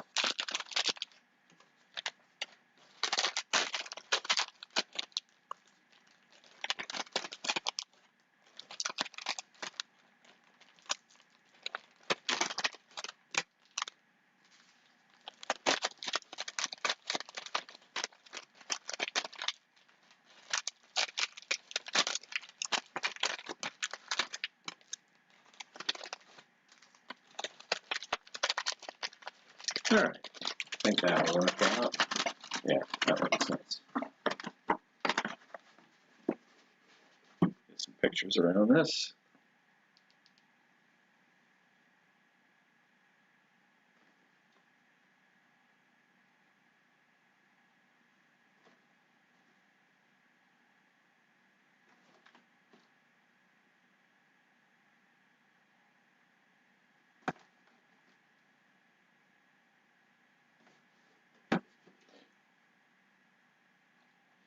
And it is just great that it's, it's two-sided. Or, I mean, yeah, that it's got that on both sides of it. I really like that about it. I've already forgotten. No, there's the top. So this one's just an empty box, and it's got the stained side and then a clean side. So this will display just fine. Do MCI box. Turkey, comma, or chicken boned, which I don't know. Turkey or chicken boned is how I would read that. I would think it'd be turkey or chicken, comma, boned would be the way even the military would want to write that. Wouldn't you think? Turkey or chicken, comma, boned, not turkey, comma, or chicken boned. That seems like a mistake on somebody's part.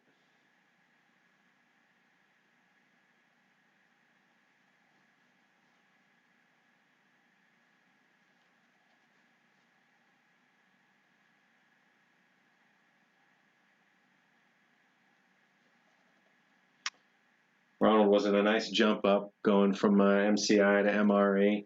I mean, the thermostabilized pouch seemed like a, not like a night and day change, just a neat technological step forward. But without the FRHs, I guess it would really come down to whether or not you were afforded the ability to heat them up. So I could certainly see them getting distributed and expected to be eaten cold. Or the heaters that you've been using, the sterno heaters or the brick heaters or even just like a gas burner heater could all heat a can. You could put the can right on there, you could open the top, you could let it simmer in the can, you're good. You could put the cans inside a bath of boiling water, a whole bunch of them with the tops cracked, you're good. But these pouches, pretty much the boiling water method was seemingly like one of the the only ways that you were going to be able to get one of those in. Or, I mean, get one of those heated up. I made this batch pretty strong.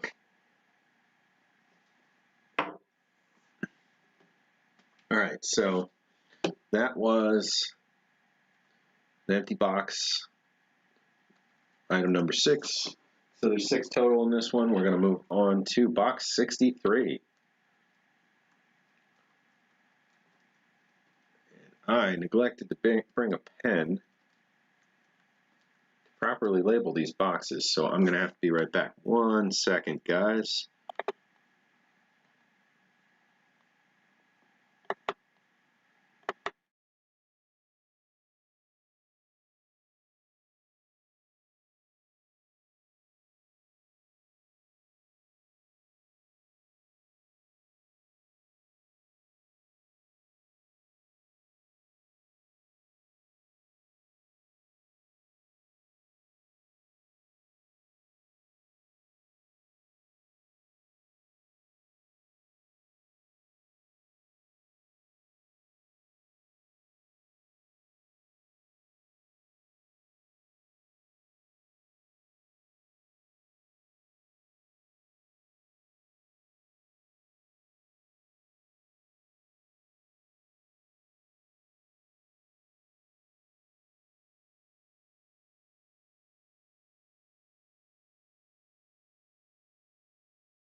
All right, back.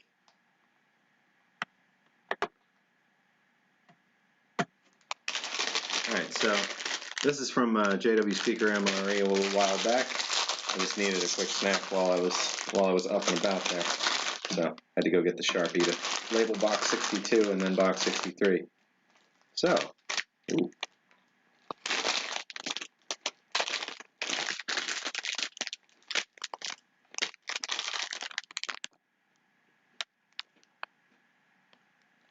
These are still in date. Look at me eating food that hasn't expired yet.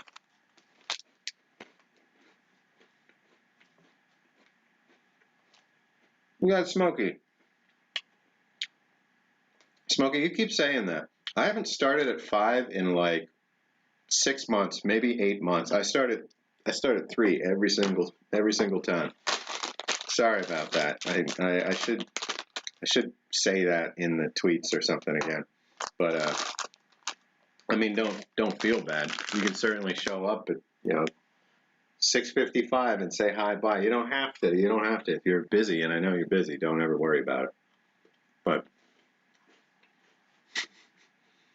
I picked the chicken a la king. I didn't pick. Chat picked. So it was 4-2. Chicken a la king to the beef stew.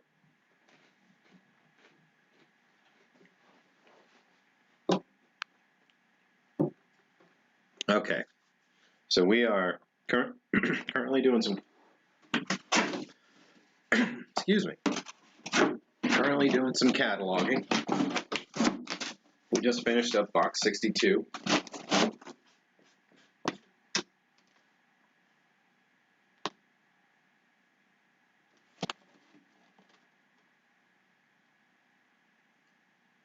I've been writing. 1 sec.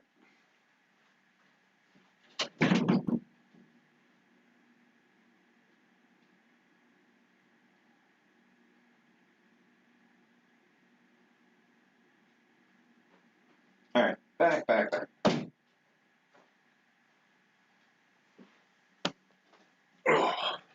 Oh, thanks, Smokey. I appreciate it. Okay, yeah. So I do usually write box. Here we go. Box number 062. All right, got that one done. Moving on to box 63. So Yossi, you're still here? Good. Gonna jump right into meal religious kosher for Passover. And then 1 Black Dog Bob civilian ration from back in the day, which was a Tuesday, by the way. So we're going on to box number 63.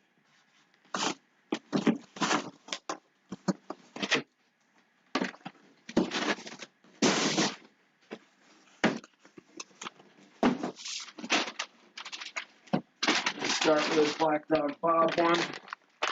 You know, and I do want to try and find more civilian rations, because especially ones that did something a little different. Like this set that he did pretty early on was just, I thought it was, it was one of the better ones that I ever got a chance to get my hands on.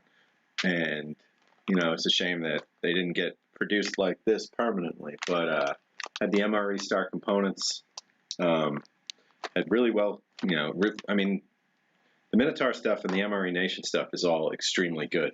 Don't get me wrong. The Black Dog Bob thing was, this is an extremely heavy ration. Just had so much extra stuff in it. It was, the epitome of the goodie bag. So this one had the, the mains is the back of the package, which was another nice thing. Made these things, nicely stackable. And let's take a look at what the contents were, because it's quite the heap of things. 1 instant oatmeal, 1 shelf-stable water, high energy bar, 2 main entrees, 1 white rice, package of crackers, nut raisin mix, toasted corn nuts, tortillas, sugar or oatmeal cookies, peanut butter, dry fruit, 2 fruit drink mixes, 2 deluxe accessory kits, 1 camping stove with 3 fuel packs. It was one of the folding metal stoves. And then a list of the varieties of entrees. This one was cheese. Let's see, this one was, I'm going to have to tilt up a little. Cheese tortellini with marinara sauce and Tuscan beef with cannellini beans, lentils, and vegetables. That's a mouthful, but holy crap, this was a good one. So, just going to get a couple quick snaps of this.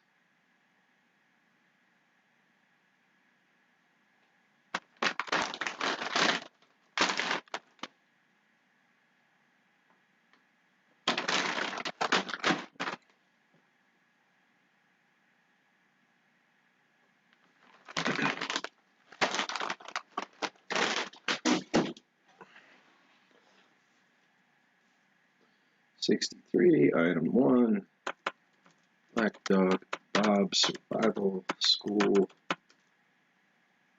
24-hour ration.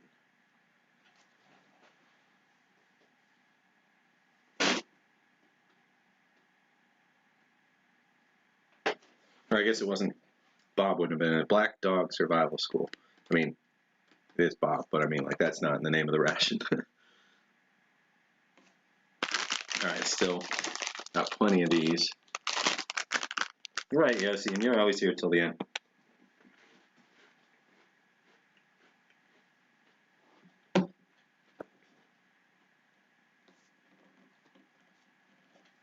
Alright, let's see, we got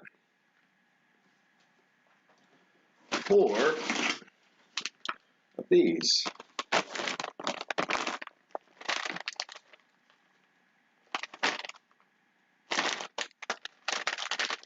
See if I can get the card to the front of it.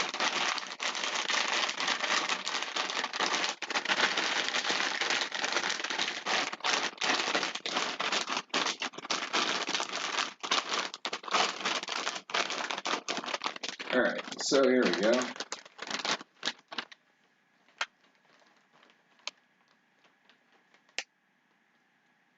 So this is a meal religious kosher for Passover. Alright, we've got 1 accessory packet. Or is this just the accessory packet?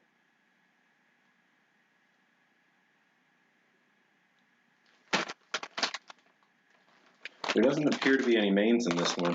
Yeah, I think this is just an accessory packet on its own. Let's see. So, yeah, looking at this, I have 3 accessory packs. And then this one seems to be a full-on meal.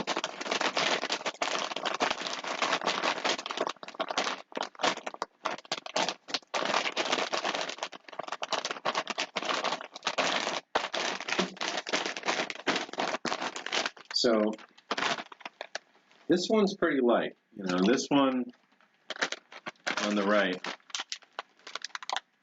has nuts, raisins, or cranberries, one or the other. It looks like cranberries, nuts, cranberries, some macaroons, some paper towels, and some drink mixes. This one's got 2 trays of fish. It's got nuts, it's got raisins. In a lot of cases, the raisins have gotten out of these just commercial boxes of raisins in here. They've got a spoon, they've got napkins, they've got all that stuff. But this one's got, you know, this has got this is a couple pounds. I mean, this is at least a pound, 2 pounds as a full-on meal. Whereas this one is not a full-on meal. It's got everything else. They both say accessory packet, and there isn't a difference in the NSN number between them. So that's interesting. And these haven't been opened and resealed or anything. So this one is another instance where it's kind of a mix on contents, different things, but no more cans. I used to have 2 more with the cans, and I ate those at Burning Man years and years ago. I wonder if it was supposed to be one with cans and one without, but the contents are basically the same. So these are the specific Passover ones. It just seems like maybe you get one with a couple cans of you know, fish products one day, and then, you know, 2 without, or 1 with, 1 without. I'm not sure. It's interesting though. And you get matzah separately, Yossi says. I think so. I think that is the case.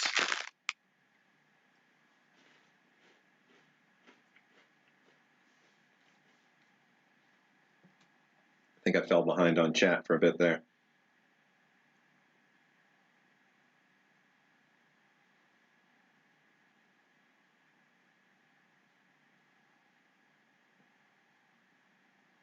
Yeah, Fordman was saying that the civilian stuff, everything tastes a lot fresher. Yeah, I mean, especially, you know, when you get them brand new, but like they're not necessarily working from old stock contracts. They're getting brand new stuff made for them, so that's nice.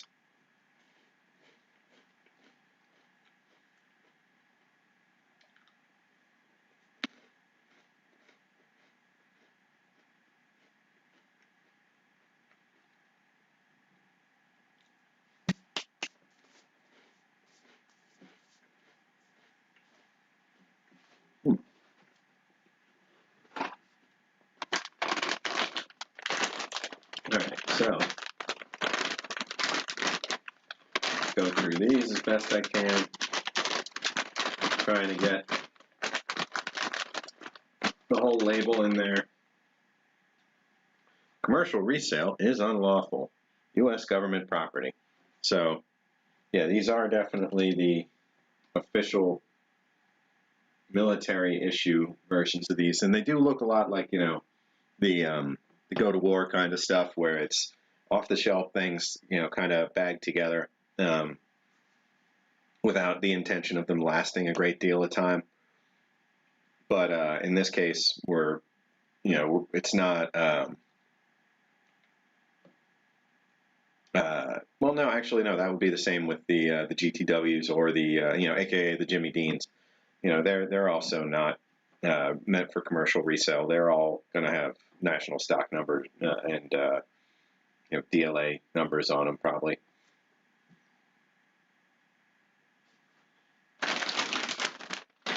Sanka coffee.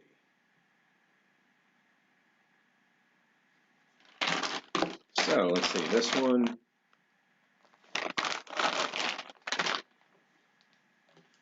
Box 63, item 2. Meal, religious, kosher for Passover.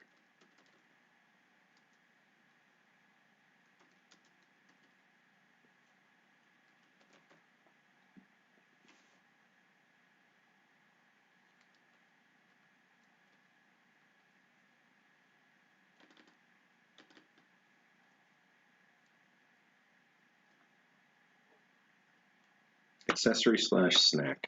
I'm going to put down 3 of those.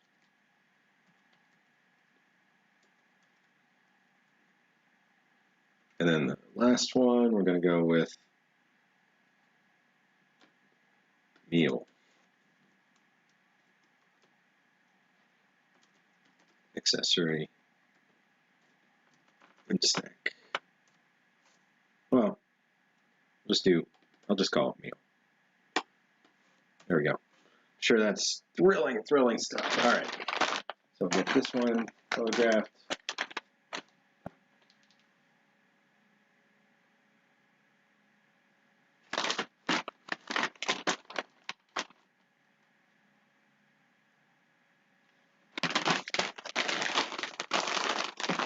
Try to keep these with the labels properly facing out so they don't get all knocked around again. There we go.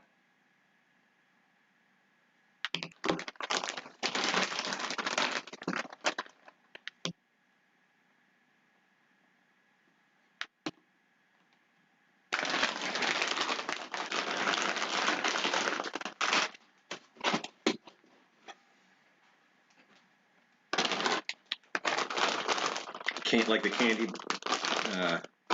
little candy grab bag things from like Child's Play. Nice image. All right, and this is the one that's the whole meal. The card's no different, but the contents definitely are. I do want to open this and get the raisins in the right place at some point.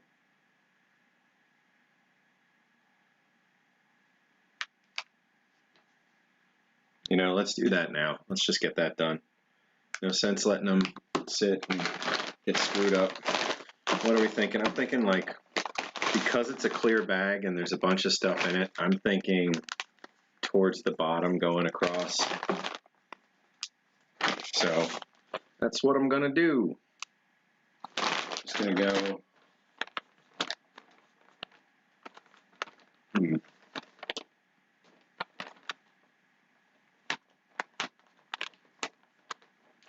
Get that in there.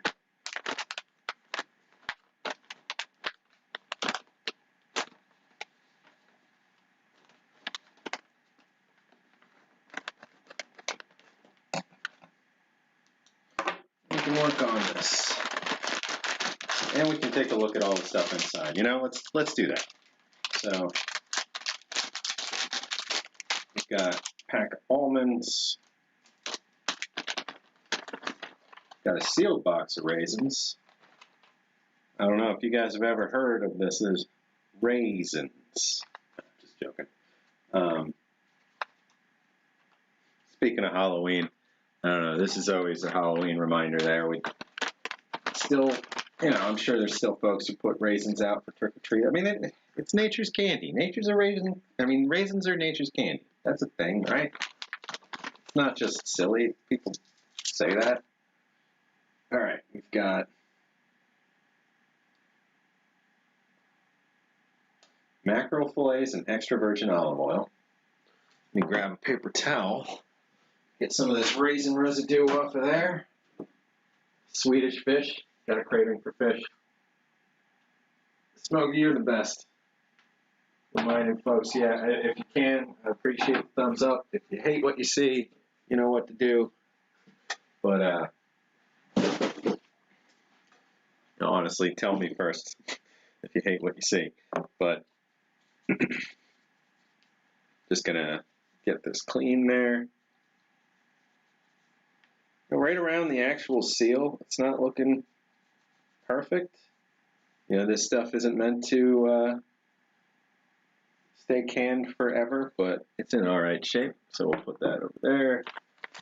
We've got some salt. S. Bertram Incorporated, and we'll notice, see,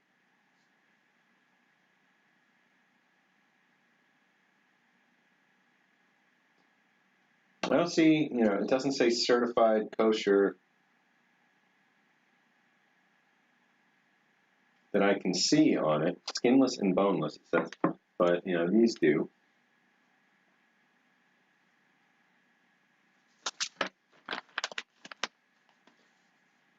We've got some orange pekoe and pekoe cut black tea, golden tip brand.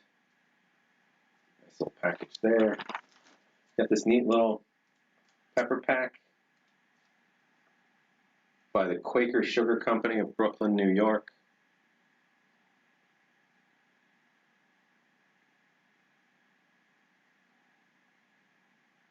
There we go. We've got another can, I think the same thing, mackerel. Yep. So like I said, you know, this one has 2 cans of mackerel. That's a full-on meal, whereas the other ones, they seem to have everything else but no cans of anything. So, you know, it's likely you would have access to maybe a stock of canned goods or something to go along with these, and maybe they're from different years. Overall, I like the mystery. So we've got some chocolate macaroons. Nothing to wipe off on these. Thankfully, they seem nice and clean. This is coming from Pack 4 and distributed by La Briute, or La Briute, I don't know. Got a package of cranberries. You know, and you notice these things are saying kosher for Passover on them.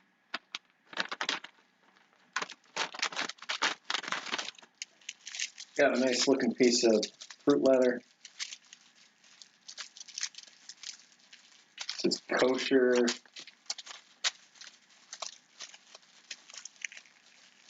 Kosher noshes. Little nosh. Distributed by Pasquez Candy Company, Brooklyn, New York, and Antwerp, Belgium. So let's see, we got a white pack of matches. Oh, yes, sirree, Bob, it is D.D. Bean and Sons. There we go. So, even in here, D.D. Bean and Sons. We've got an American flag wet wipe by the Carryout Company. Got a pack of Sanka coffee. Got a packet of Domino's sugar to go along with your coffee. We've got a simple spoon. We've got a packet of Kleenexes, pocket tissues. And then we've got the remainder of those raisins that we opened it up to take care of. So, I'm just going to go ahead and shake them out. And then I'm going to reach in here and try and wipe out some of the residue that's left on the bag.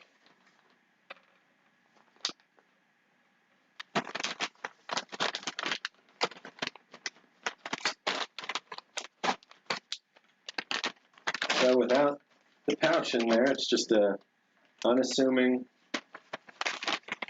mostly clear bag. So I'm just going to go in here and give this a quick clean. Coming right off.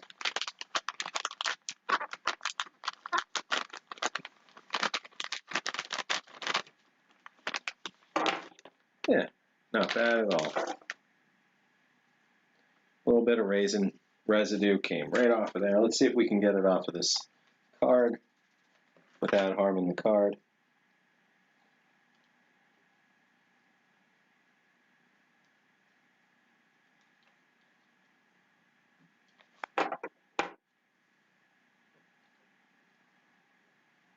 That's where there was a raisin just stuck to it, kind of inside, so I popped it off, but it looks like it has kind of worked its way in a little bit. Down below came off all right, but this upper part, I fear the surface is as clean as it's going to get, so that doesn't look bad though. So let's take a look at the back of this card.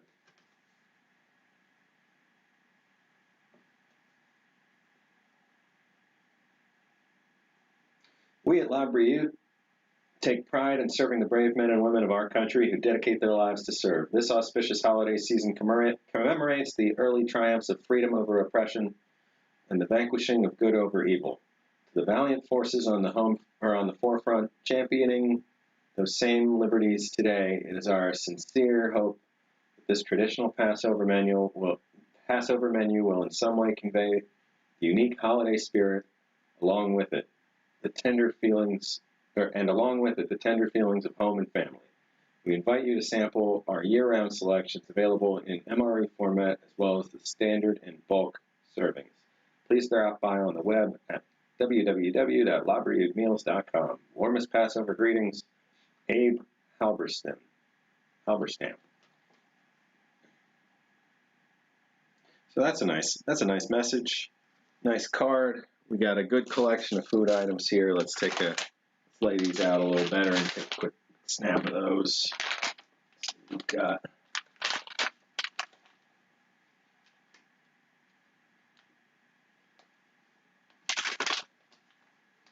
cranberries, macaroons, almonds in the larger packages.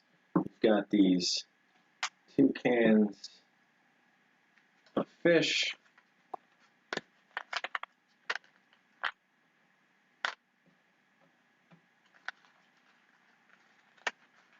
Reseal this. There we go. Got the 2 boxes of sun-made raisins.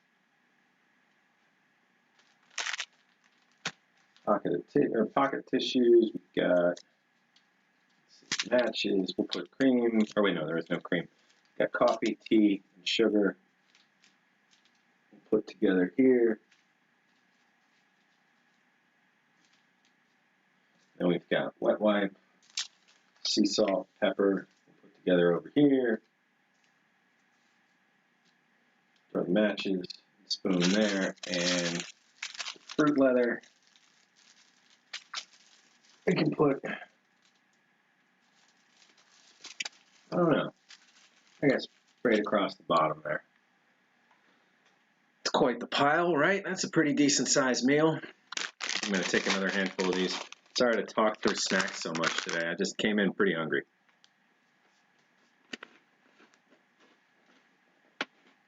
Ooh.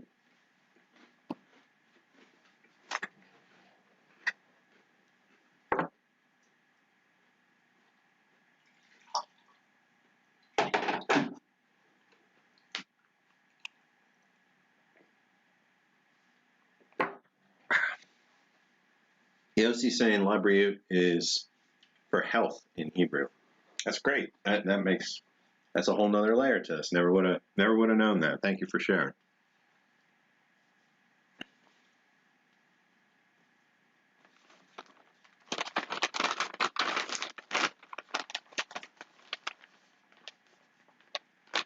Yeah, the my own meals are that's what you would get for like standard kosher ration year round, I believe, are the my own meals. And then this is specifically for Passover. But you're saying there was Maxwell House coffee with those? I don't think there's, any specific tie to Sanka or Sanka. It's just this. You see what I'm doing? I talk about it, and then I immediately take it apart without taking a single snapshot. I've done this more than once tonight. Got plenty of sleep or last night, so no excuse.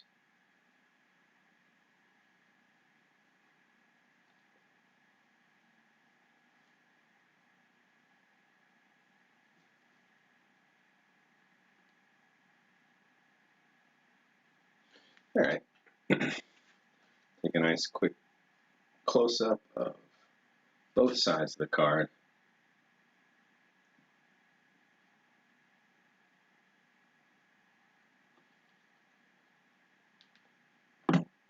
Okay, now we'll put this one all back together, and we'll mark it as a potential display, but either way, I'd rather do this than leave it all, busted up with raisins and stuff laying around inside the bag. Part of me wants to even empty out the boxes of raisins, but I don't think it's come to that quite yet.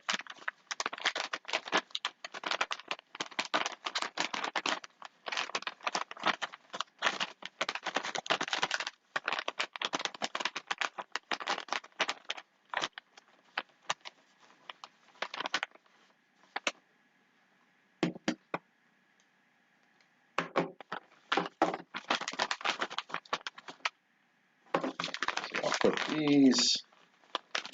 Let's do all this over here so that there's something to actually look at. I'm learning.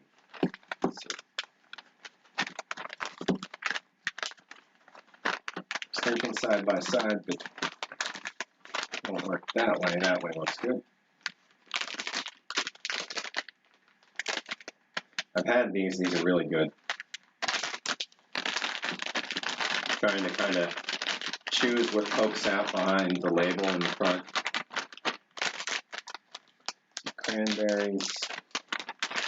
Yeah, I just want these, the actual white kosher to Passover labels to kind of poke through in a couple spots. Oh, there's a little raisin stickiness right there that we'll take care of.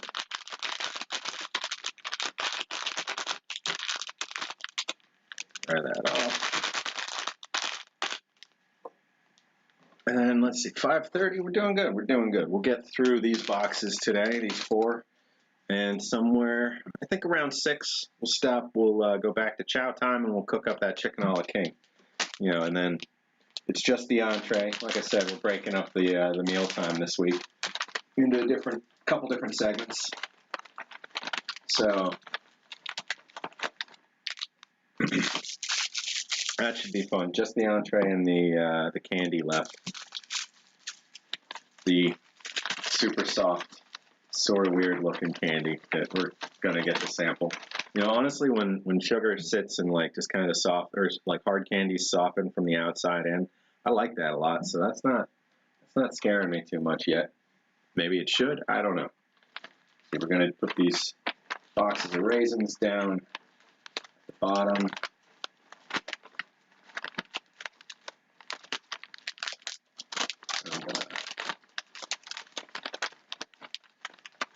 Almonds behind them. There we go. Then we got all the little extras right now.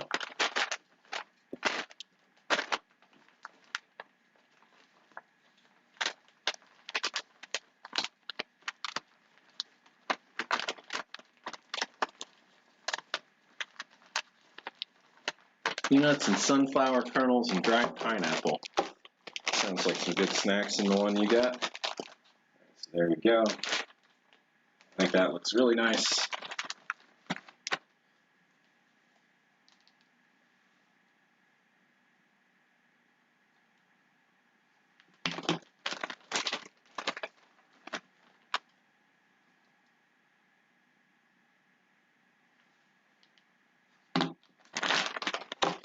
Try and keep it oriented nicely in the box.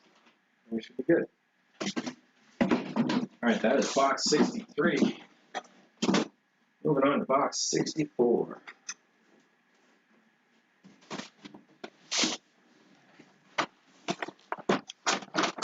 I haven't spotted Corey tonight. Box 64 is going to be the compost stuff, but I know he's seen it a million times, so I know we've all kind of seen it a million times. But, you know, we've pulled it out of random other boxes, we've talked through it, and then we cleaned and organized it, put it in another box, but we haven't cataloged it. We haven't written all that stuff down yet, so that's a whole other stage to the process. I'm sure you're all super thrilled to know the difference between the stages. So here we go. Next one's going to be some UGR items. Box number 64. So this is going to be some unitized group ration extras. Some, you know, pieces that aren't part of the actual great big UGRE that I have. I'd love to have a lot more of those, you know, but right now just have the one UGRE that's fully complete, and then, you know, some random miscellaneous things here and there that have been in UGRs over the years, or prior to that, the T18s or the just standard B rations.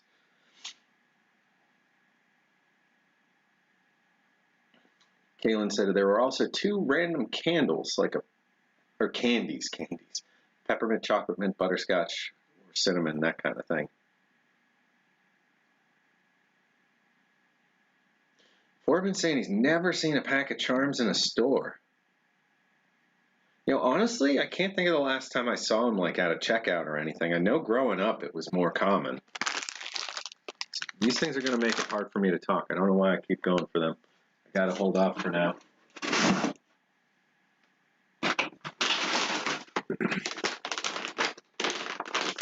All right, so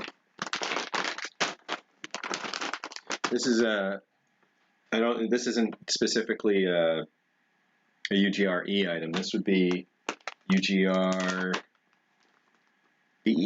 I want to say. So this is a very large package of freeze-dried eggs. So freeze-dried egg mix. Well, butter flavored, pasteurized. So this was a extra tossed in a trade back and forth with Bob Sourwine. I want to say, and my apologies if I'm remembering wrong, but it was I had sent him some 07s and some 91s, and he sent me some 07s, and then this was tucked in there too. Hey James, how's it going? You're at the Harvest Festival Barbecue Music. Wait. Harvest Festival. I assume with barbecue music and fun. That sounds great. Wish you could go live for a second for us, but any kind of festival these days sounds awesome. It's been a little while since I've been, you know, in like a street fair kind of situation with, you know, the tents with food and all that kind of stuff. In Bozeman, back in Bozeman, it was, you know, it was a thing. Like they would close down Main Street a couple times a year, at least like half a dozen times a year or more, barricade it off and have just tents and stuff set up, and you'd walk around.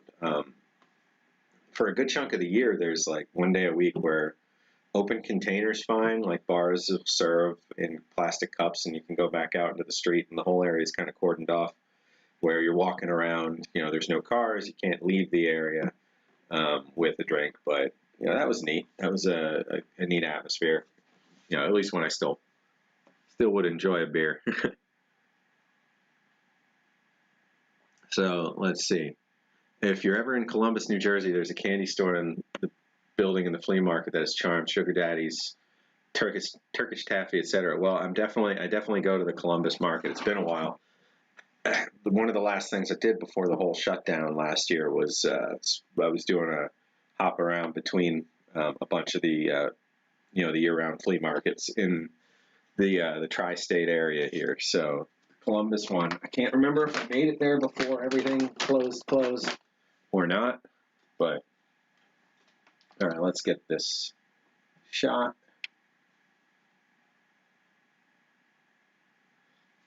So this makes 25 half-cup servings, so 12.5 cups of, oh, and two of them, so it's actually 25 cups of prepared eggs, egg whites, egg yolks, maltodextrin, polydextrose, modified cornstarch, xanthan gum, butter flavor, citric acid, and annatto color. So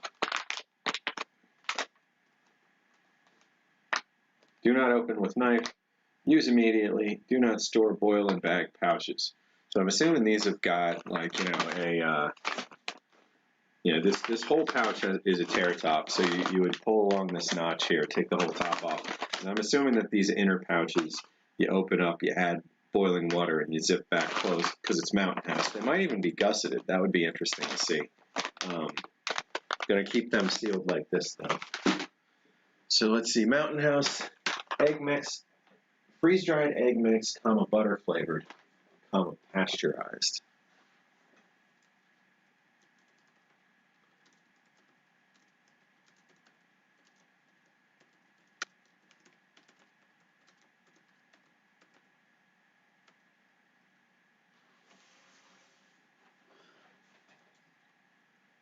All right, this is item 1 in box 64. Item 684 total. Right? Yeah, Item 684 out of the overall collection. This 165.17. So this is made in 2017.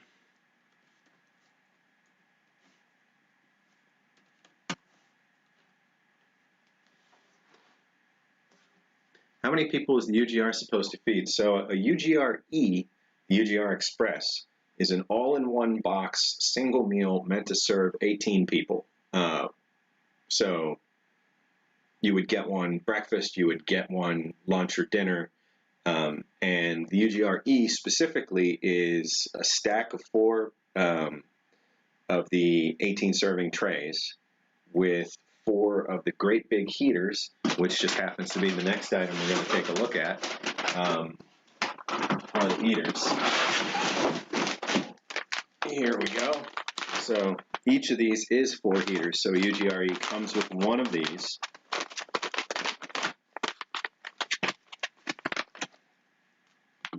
So you can see these are the great big pouches for the heater, or for the FRHs for these. And in the case of the Expresses, I believe they're already preset in the box with a handle. Oh, nope, I'm wrong. Okay, so here we go. Here are the instructions. So you would open up your UGR Express, you would pull out this pouch, you'd tear it open, you'd take out the 4 FRHs. They're each individually bagged inside. So you tear those, you pull out your FRHs. They're like a great big version of the white clothy, meshy, plasticky thing with the filings inside that you see in a regular FRH. This is just one that's, it's this big. So you lift the corner, or you lift the edges of your trays, and you slide one each. And then you pull this great big, pull tab there. Let's see. And there's a saline pouch in each of the trays. And when you pull that, it tears them all open. And they all dump the right amount of water into the tray where you've just put your 4 activator pouches. So you open up the box, you take out all your stuff, you put your activators in, you rip the ripcord handle, and then you let it sit for 40 minutes. Right, 40 minutes.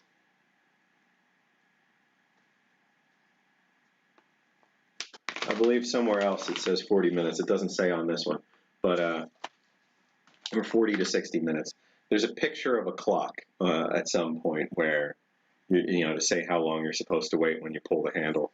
Everything's got pictures. So you pull that handle, it pours the liquid out into it in the 4 different stacked layers, and the whole thing just starts, bursting out steam. And you let it sit till it's done cooking, and then you take each of the trays out and you cut them open and take the film off, and you got 4 trays that are just hot and ready to go of, each a different thing. With the UGRs, it might be like a tray of turkey, a tray of rice, a tray of mashed potatoes, and a tray of mac and cheese, and you got your 4 things, or probably a tray of vegetables or something. The breakfasts are usually like a tray of meat, a tray of eggs, a tray of biscuits or rolls or something, and a tray of some generic sweets, like cinnamon buns or something like that. So those are all some of my favorite things. I can't wait to get in-date UGR-E someday that I can actually cook during some event where there's a whole bunch of us and we can pull and we can each take a little bit. I've eaten dozens and dozens of UGRs over the years because every year for, see, I'll keep moving so that I don't just ramble. I don't want to leave you guys with nothing to look at. So for years out at Burning Man, I was taking surplus UGRs, the trays at least, the polymeric trays, and crock pots and cutting them open, dumping them in the crock pots, and getting them to piping hot, and then serving them out. Served 2,500 meals out there. Usually would have 6 or 8 crock pots going with different stuff in them, and go through two full cycles per day of meals, and do that 4 days a week for 5 years of going out there into the desert. So quite a few times, like 20, 30 sit down serving meals. Actually, no, I guess I would have cycled a lot more than that, because we would go through quite a few per day, like 10. No, we would go through like almost 20 trays a day or something like that. Anyway, of all that time doing that, I could remember the 2 portions of food that were ever thrown away by people that were, saying, I'm not a big fan of this one thing, I'm not going to eat it, and tossed it. Everything else, every other tray, every other plate that ever came back and went, that got thrown out was completely empty. People were very, very surprised and happy with how good these things were. Never got to use the FRHs for them, though. So, got 3 of these packs of FRHs recently, and was fascinated by them. Glad to have the opportunity to have some of these separate from UGRs.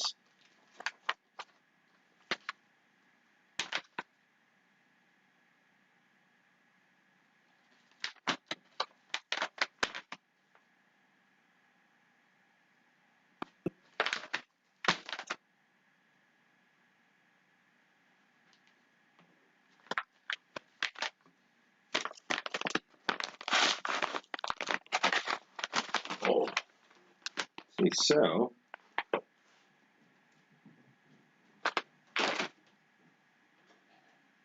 somebody running through upstairs. Let's see, let me get these cataloged. Items 2, 3, and 4. UGR, FRH, 4-pack, no label. UGR, FRH, 4-pack, and repeat that. Okay. Let's see, do these have any recognizable date? 2017.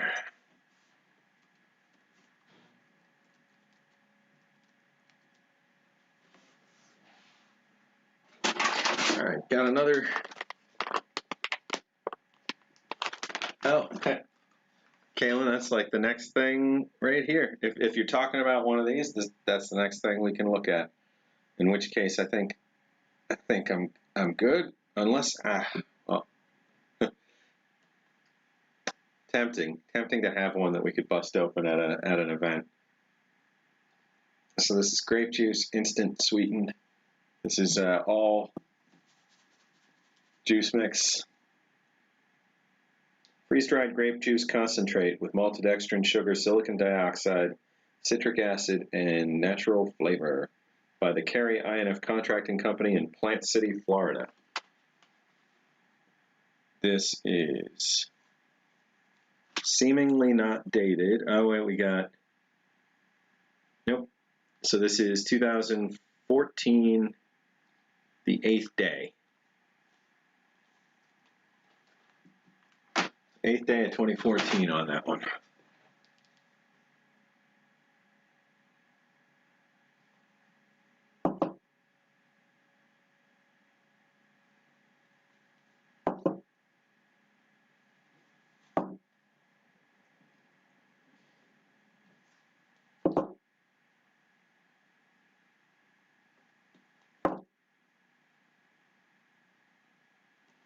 There we go. Grape juice, instant, sweet.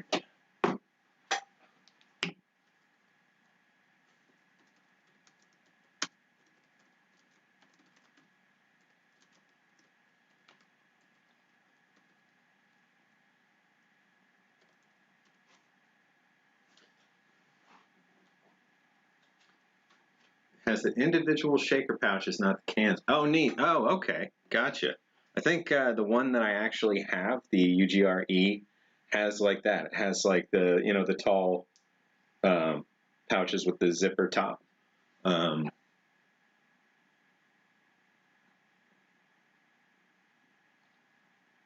So I think I've seen those. I'm not sure. Pretty sure.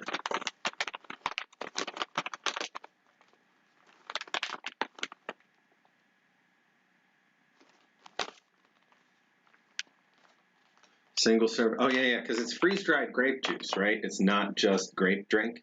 So yeah, that would be a neat one to try. See, so this is another one that I always found fascinating. This is 6 hamburger buns, like full-size hamburger buns, just half a dozen of them. So servings per container 6. Buns, hamburger, shelf stable. So these are Sterling Foods. You know, it's a great big, like you can see next to my hand, it's a great big pouch.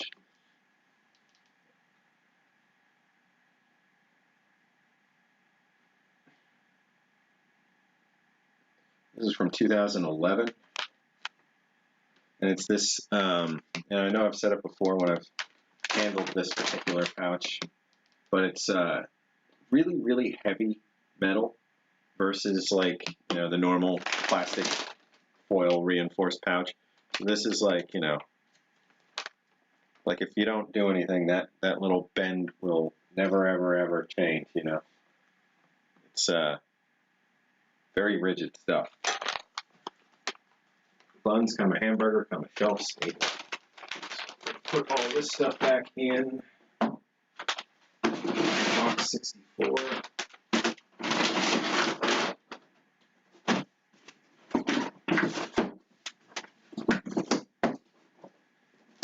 Buns, come a hamburger, come a shelf stable.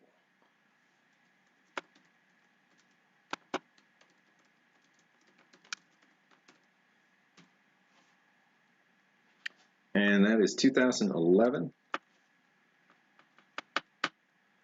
Those are items 5 and 6 in box 64.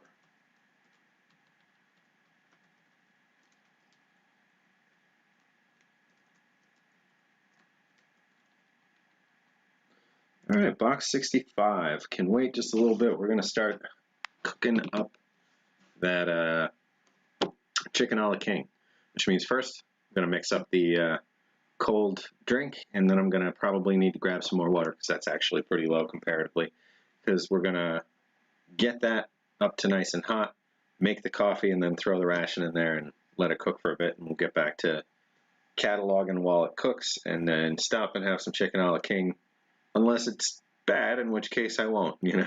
Not gonna get super sick on account of the show, but so far so good.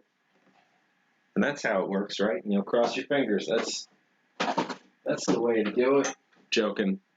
You know, we'll go safe on this one. We'll take a tiny little taste test. Make sure nothing weird's happening. All right, let's see. Grabbing the water.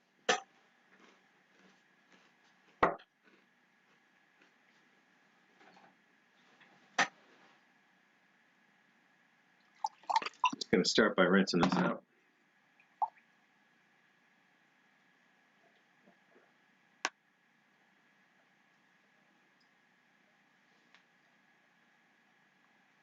That should be fine. All right. So here's what we got left from earlier. We've got the accessory packet untouched currently. We've got the cherry beverage base, and we've got the chicken a la king. So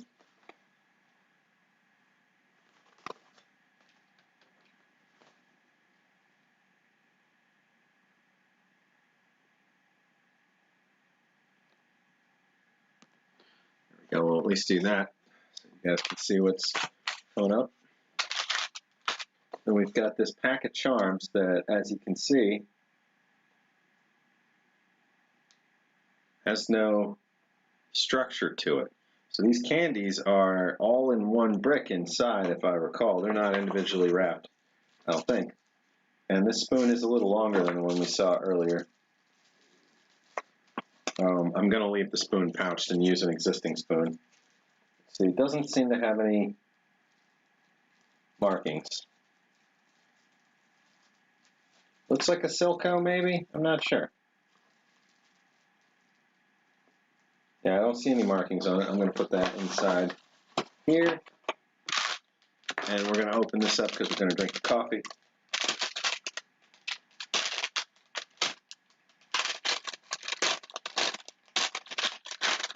All right, let's see. We've got a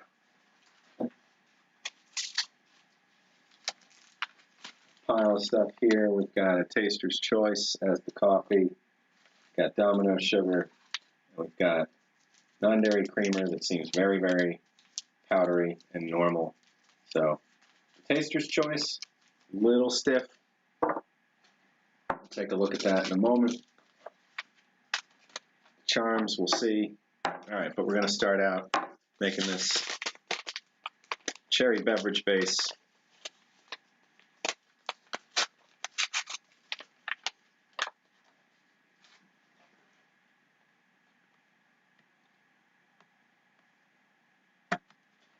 All right, so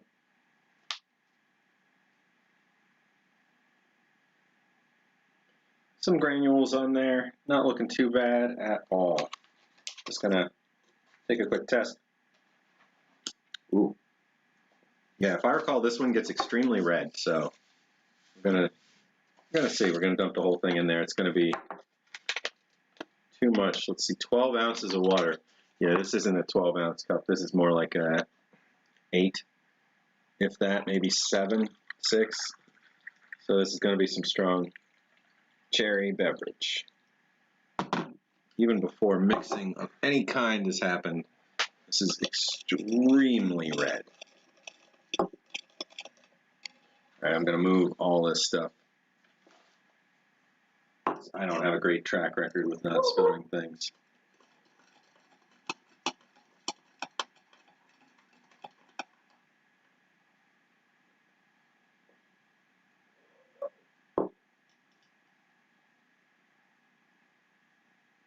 You can even tell it's red against the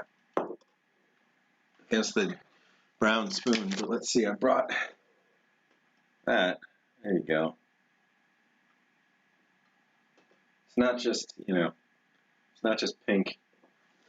It's very, very, very red. All right, so got that mixed up, which means I can put some water in here and then come back and get this cooking. So I wanted to test something this week.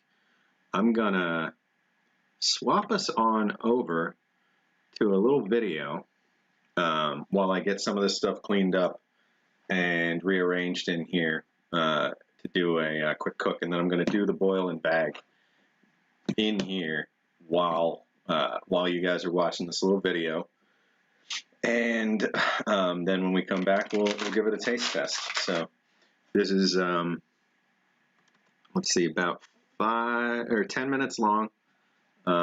This is Ration's Food for Fighters. This is from the Office of War Information from 1943. So I hope you guys enjoy this little government newsreel about rations. I'm going to try and find more of these things and include them during prep sequences and stuff like this. So without further ado, let me swap you over to that, and I hope you enjoy, and I'll be back in about 10 minutes.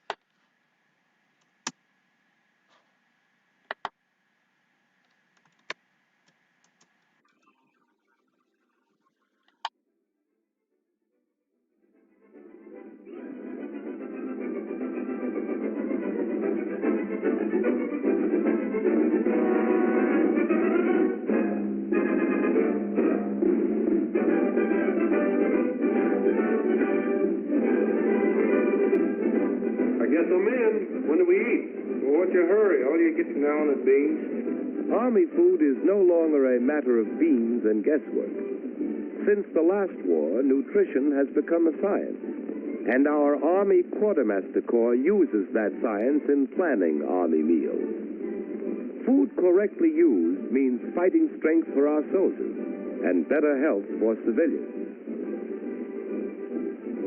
Scientists at food plants, at universities, and at the Quartermaster Corps' own subsistence laboratories in Chicago, study food for energy. The food weapons of our enemies are investigated. The Japanese are supposed to produce great fighting energy out of a handful of rice. This is the amount of rice one of our soldiers would have to eat to approach the energy in his own ration. The Nazis are supposed to have a Superman vitamin pill. The pill story is checked by Dr. Ansel Keys and his staff at the University of Minnesota. Vitamins and pills do not help pull weight, but vitamins do help the body use food. Only after eating actual food can a soldier pull more weight or push a bayonet harder. To discover what foods contain the right vitamins for fighting in various parts of the world, experiments are conducted in rooms where any climate can be imitated. Holy smoke, they got us in the Sahara Desert. In this heat, different foods are tried.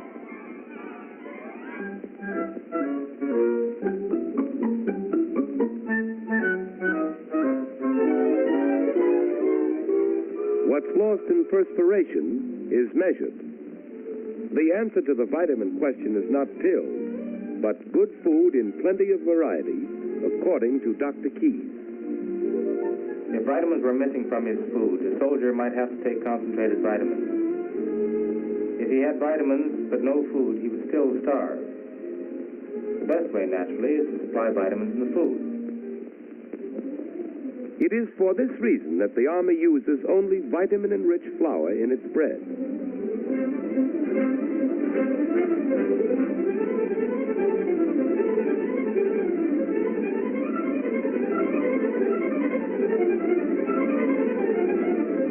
Smells good, huh?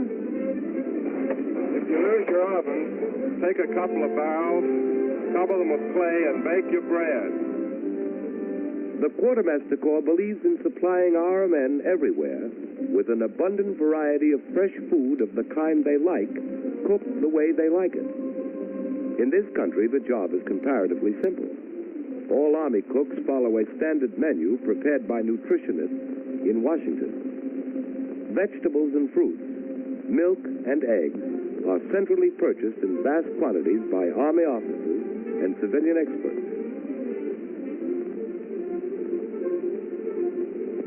The pick of the country's fresh meat is bought, nearly a pound a day per soldier.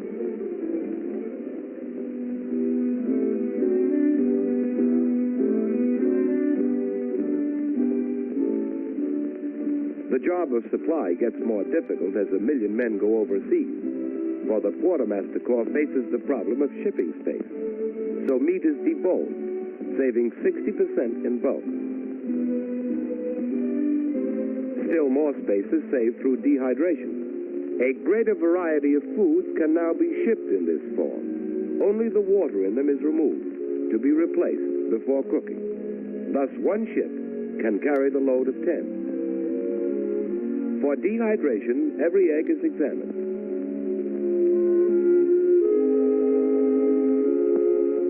The yolks are separated from the whites and put through a dryer. Our soldiers on the other side of the world will be provided with breakfast omelets made of this pure yolk powder. Vegetables, such as beets, go through a new process which preserves color, taste, and vitamin content. While these amazing developments in food processing are now used principally for the Army, millions of civilians will be benefited after the war. For in the future, no household need be without vitamin-rich vegetables and fruits at any time. Dehydrated food is easy to keep. The Quartermaster Corps Laboratory has established this in exhaustive tests. Only water need be added. When cooked, it is often impossible to detect a difference in taste, and constant tests show practically no difference in vitamin content between the dehydrated and the untreated product. When a soldier is out in the field and away from camp cooks, he must carry his own rations. Pre-cooked meats for emergency rations were developed in the Army laboratory for this purpose. Here, too, emphasis is put on taste, as well as on the food value of the ration, which consists of a can of meat for each meal and a second unit containing concentrated soup, hardtack, coffee powder, and candy. Total weight, 3.5 pounds for 3 square meals a day. But specialized troops in mobile warfare need a still more compact ration. So the Army has developed the now famous K ration, the completely streamlined meal. Originally designed for paratroops, K proved ideal for tank busters, commandos, and all isolated units. Each package contains a balanced, vitamin-rich meal. A day's ration weighs about 2 pounds. K was developed under Colonel Rowland A. Isker. The object of the K ration is to provide the soldier with food under emergency. This ration, with its variations, is therefore adapted to all climatic conditions, from the tropics to the frigid zone. Each item in K had to be super nutritious, but also appetizing. So each item was tested by Colonel Isker's guinea pig lunch club. Several recipes, for instance, were tried in picking a soybean biscuit. This biscuit seems to meet specifications. Pretty tasty biscuit. You bake this biscuit on existing equipment? With a few adjustments. How much soy is there in these? About 1 part in 7. It's good eating. Thus, we find ways to use such highly nourishing staples as the soybean, which is easily produced in great plenty.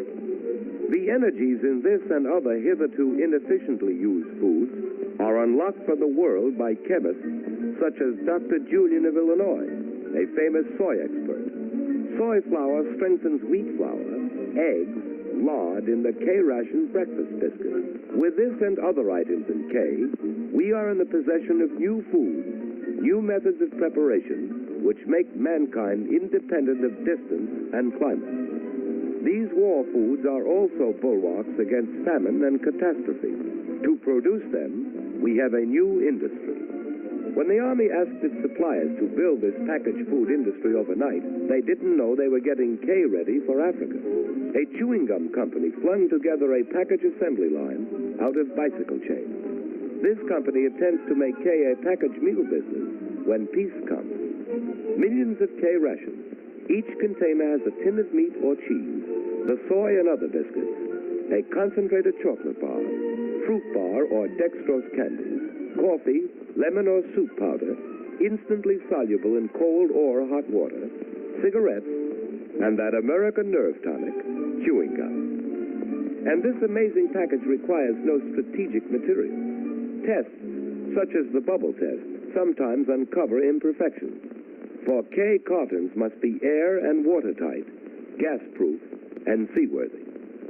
With science at his service, and the greatest food-producing country in the world backing him up, the American soldier, no matter where he may be, in the jungle, in the Arctic, in the desert, or in his home camp, can rightly consider himself the best-fed soldier in the world.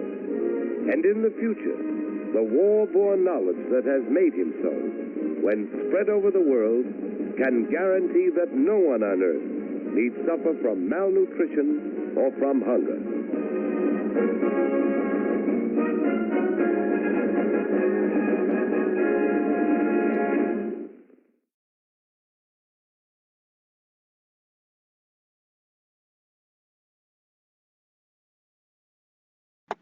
There we go. Hey, that was a fun one, right? I'm a big fan of the assembly line scene towards the end where they're, looking at the little slots where they're packing all the different pieces where they then punch them all together into the actual inner boxes before getting into the waxed outer carton. So I got everything cleared away. I got the water changed out. It actually just finished boiling. So, like I said, we're going to grab this, and we're going to make the coffee before we put the pouch in there, because I like to make, no use of the water after I've boiled one of these, 30-year-old pouches. So let's see, we've got, I'm certain we're going to need some of this iodized salt for the chicken a la king, so I'm keeping that out. keeping the wet napkin stuff out. So we're going to go with the taster's choice here. Let me flip these around.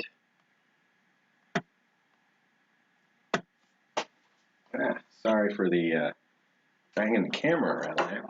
So we're going to go with the taster's choice that came in this, and we're going to hopefully not get any mold or you know, just like a mass. It seems broken up enough. Ooh, yeah, we're not drinking this coffee. Oh, let's see if we can get a good focus in there. Good-ish focus. And if you can see, that is moldy, moldy coffee.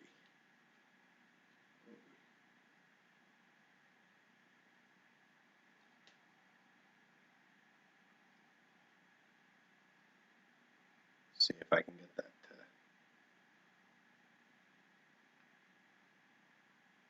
Barely.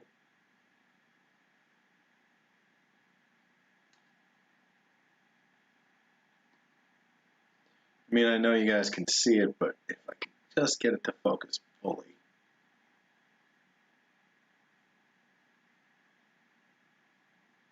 It's a hard one, but yep, it's got the little telltale like crisscrossy strands of mold in there. So gonna put away the creamer and sugar and toss this. Actually, I'm gonna keep the creamer and sugar out, and we're gonna use them, and we're just gonna go on and have a third cup of the coffee from Yossi. So I'm just gonna grab a normal size amount versus one of those packets. So that's about that. So we're gonna pop that in there. And we're gonna see how good this non-dairy cream from 1991 held up. Now this we're gonna get the smell test, and we're gonna do the pinky dip test. So it's looking totally fine.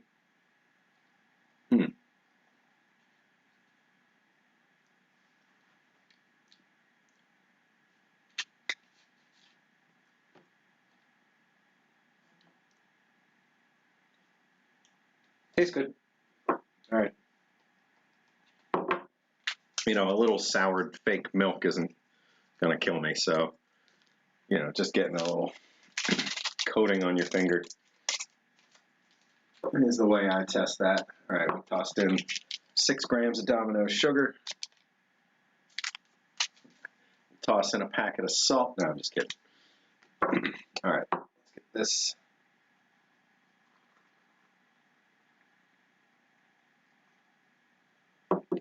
Nice light one. All right, we're gonna get this boiling again over here with, come on, let go. There we go. Gonna get this pouch in there.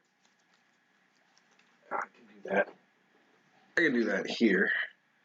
Show you guys. So just gonna shrink it down, slide it in, and make sure it's gonna be easy for me to pull out of there without burning my fingers off.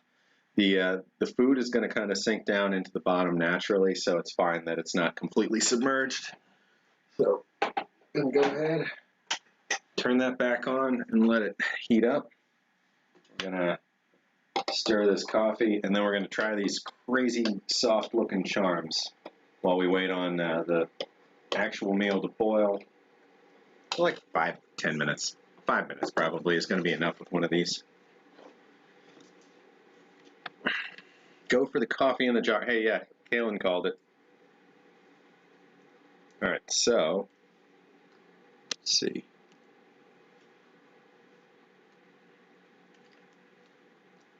Gonna work on this. Gonna want a wet paper towel.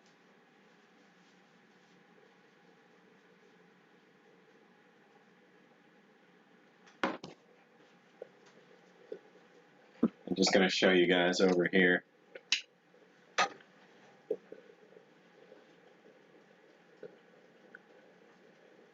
Did I crack my screen tonight? Oh, I did. I cracked my screen tonight. Oh, that's a shame. I know it fell and I heard it hit the chair, but I didn't notice. Yeah, I spiderwebbed it.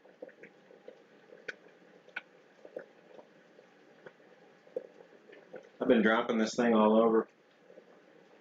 Oh, no, I didn't crack my screen. That's this is the stream phone that I picked up with the cracked screen because you don't need the screen to use it as a wireless camera. Sorry, I'm just crazy. So yeah, there. That's that going on over there for a few minutes, and we're working on opening up this charms. I'm just trying to find the edge of the outer pack. There we go. So we're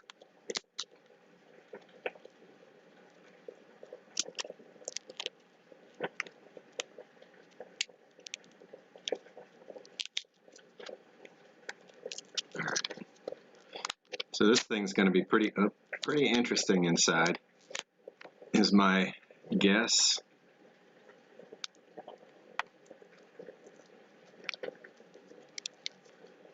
Ooh. So they were individually wrapped, and they are straight up leaking through. See, I'm gonna start with this one, and we're gonna see. Got to keep one finger clean there. So, you know, if you can tell, it's just completely soft. Let's see if there's even a good spot to try and open this. You know, it's just sugar and sorbic acid and that kind of stuff, so I'm not really afraid here. We're gonna see. Oh gosh, it's like bubblegum.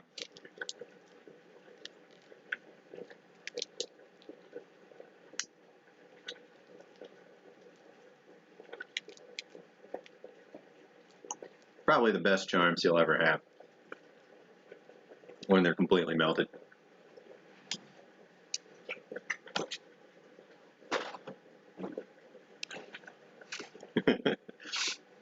Looks like a hot mess. You know, it is a mess. I'm just gonna swap back over here. I'm gonna try one of the red ones. Oh, this is just nasty. But like I said, it's really good. So something about, you know, sitting for this long. I'm sure some of this moisture shouldn't be here. Doesn't have any extra taste to it. Just candy. I won't make you watch me eat the entire pack, I promise. But I had to try them, especially while we're, you know, waiting for that to cook up.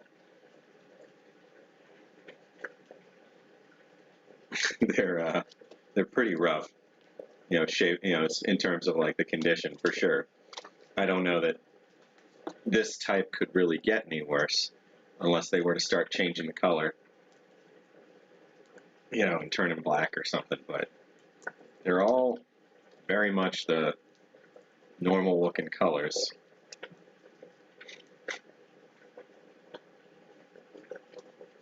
All right, that's it. I do have the one wet wipe, but I'm saving that for the end. I have this paper towel I dampened with boiling water before the start of this. This is exactly what it's like, Pete. Like if you had a candy cane in the plastic wrapper and you forgot about it for like 5 years, and the sugar just slowly softens all the way through. That's what it's like. And you know, in this community with folks like us, we kind of get a taste for some of this stuff stale, you know, like I love stale marshmallows, way more than regular marshmallows. I love, some things in their stale form much more than their normal form. Like, really old freeze-dried food or fruit. Like, it's just awesome. That kind of stuff. So, like bubble gum, really stale bubble gum.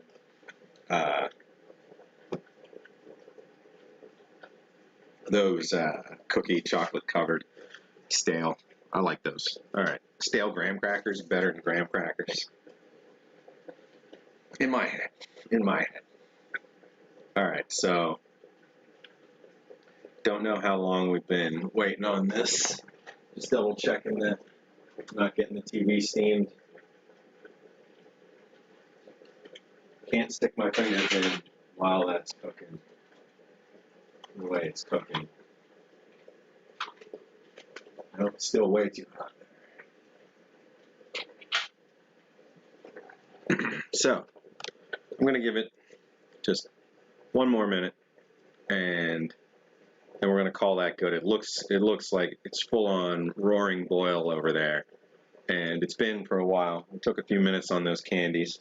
Let's switch back to this coffee, give it a taste test, and then it should be about enough time. All right, so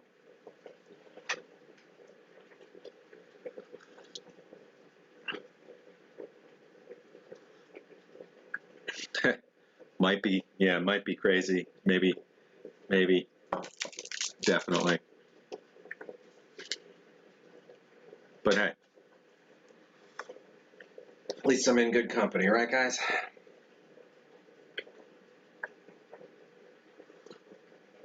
All right, let's call that good. This is great. The mix of coffee from Yossi and the creamer and sugar from 1991.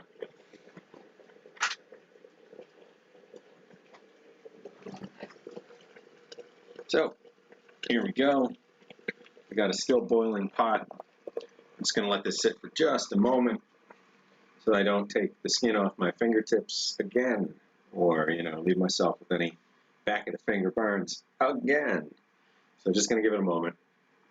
Let it steam down just a little so that we can pinch this out of there and hot potato it over into this bowl. And then looking at the timing, we should be able to continue on after this and get this last box catalog, the compo ration spare items, which most of these are hopefully going to be for trade or small displays, that kind of stuff, since these are items that didn't necessarily match time-wise or contents-wise with the ones that we had picked up, which are the 93, 94, I want to say, C and D, something like that. Okay, it's getting there. It's still super hot. All right, almost. There we go. All right, get this the heck away from the electronics. Can't forget to pour that out and then boil it with some regular. Ooh, yeah, this is definitely full on cooked. So that's another nice side effect of using that thing is that I don't have to worry, like, did I get it hot enough? This was extremely hot there for a while. So hopefully any extra concerns about the contents, I can put to the side because of how hot it got there. Let's see. So I'm going to flip this over here. So we've got 2 notches. We're going to go for the upper notch. I'm going to back this off just a little there so that we can go out here. Maybe I need a pair of tongs to pull pouches out of the kettle. That's a good idea. I should definitely do that. All right, so chicken a la king.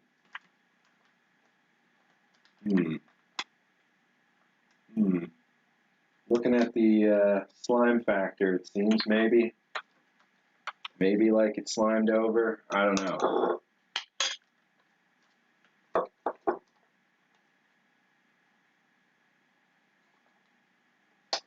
know about this. Usually when you see,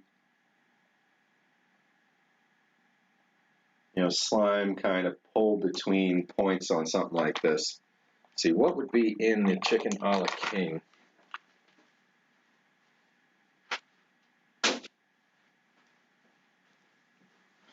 If that's slime from decomposition, then I don't necessarily even want to try it, but it smells fine. Looks a little gray.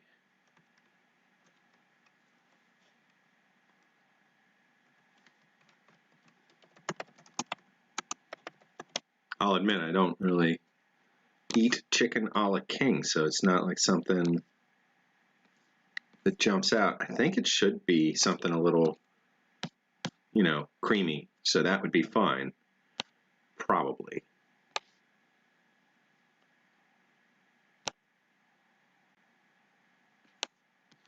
So chicken a la king has,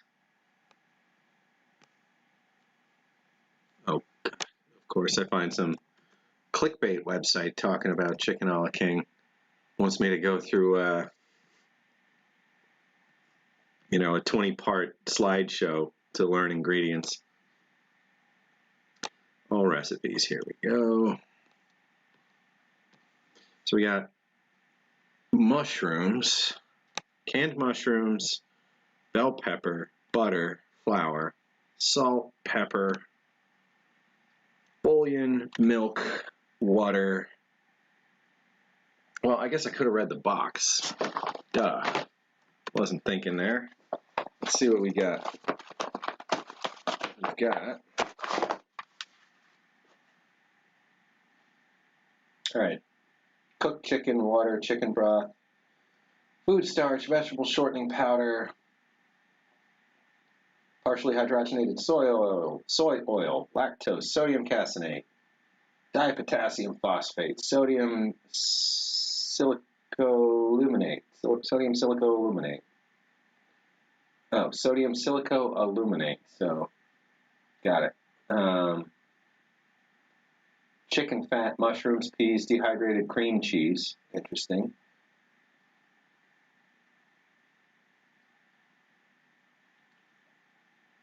Pimento, dehydrated onion, salt, dehydrated celery, dehydrated green pepper, lecithin, white pepper, and bay leaves. Okay, so the creaminess factor seems normal. It'd be like if there's cheese in here, I wouldn't be too afraid of it doing what it's doing. It's just if it's not something like that, it really shouldn't have that, pull away and leave kind of pulls between. But honestly, this looks about like what I would expect. I don't know. What are you guys thinking?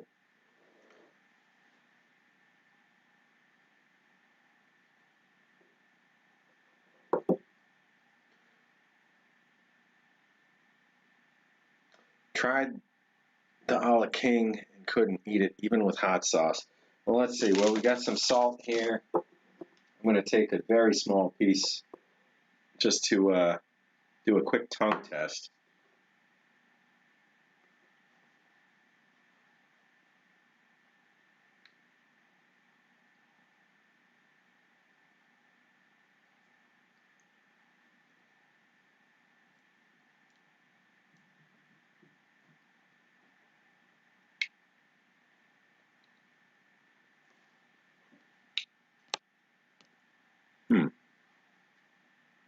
So this is just a little chunk.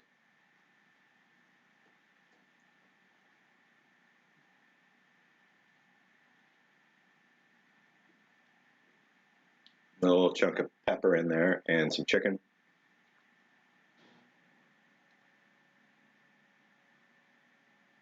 I'll give that a minute. Nothing yet.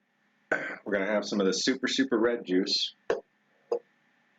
Super duper red juice.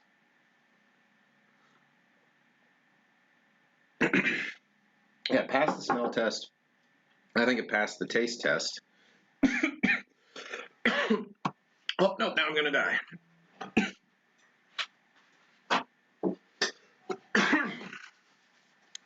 Well, I got somebody new. No, that's gross.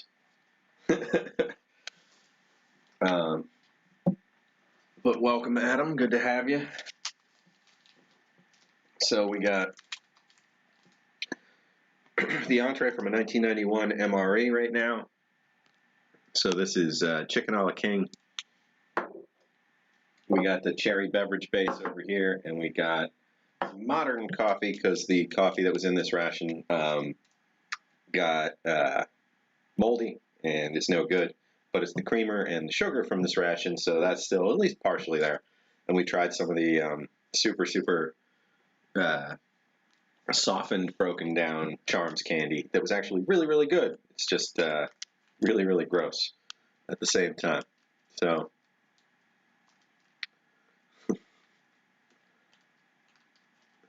oh god. Got it. You were talking to Fordman there. I thought you were talking about this poor coffee. I'm like, oh, it doesn't look that bad, Adam. But no, that's not what you're saying. All right, so I'm going to take a little bit of salt and mix it in, just a little tiny bit.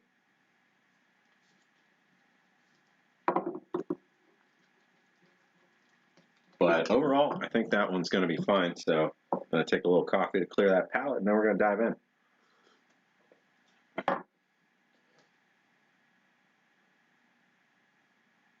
I know I didn't give it, half an hour or anything, but, this isn't exposed. I mean, like there was absolutely no bulging to the pack. Everything else from this entire case has been good, et cetera, et cetera, et cetera. I'm willing to take a bit of a gamble on this one, and let's see how she goes.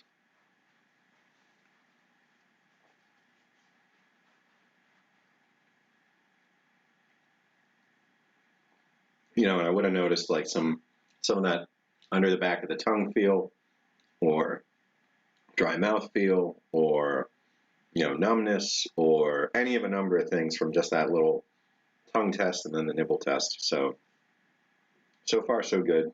That's a full bite though, so I'm going to give that a minute. And we're just going to see, if any numbness or anything kind of pops up as a result of that. But so far so good. I think we're working out okay.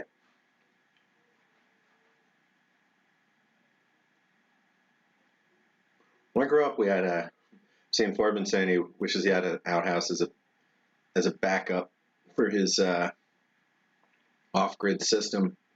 It just takes going a couple 100 feet from your house at least and digging a pit. The actual house can be moved between pits every so often. It's another side of it, clear side effect. We had one on the property growing up, but we didn't really use it. We used it as like a pool storage kind of thing. So tongue's still feeling fine. Everything's feeling fine. I'm going to take another big bite of this. Much bigger this time. Let's see. So color-wise, it is, as you can see, almost exactly the same color brown as the bowl, which is interesting. I'm sure it had, maybe a slightly lighter color long ago, but I don't think it would have been too different with the ingredients. The base of this sauce is cream cheese and vegetables and food starch, quote unquote food starch. I don't know if that means they're not sure if it's going to be potato starch or corn starch or something else, but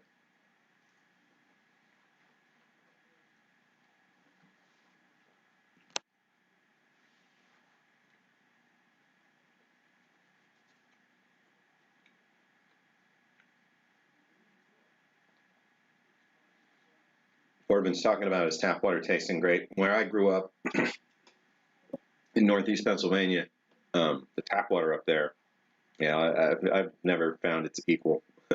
Nothing's been as good as the tap water on the property where I grew up in Red Rock.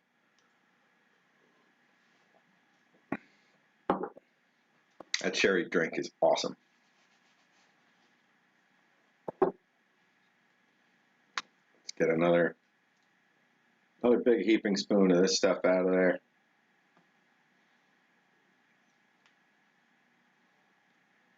I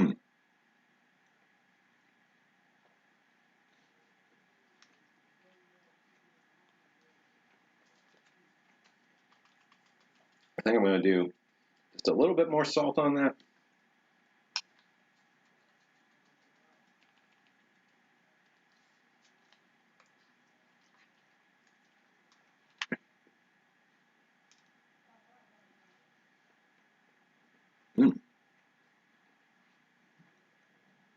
Or rice starch, you're right. Could be.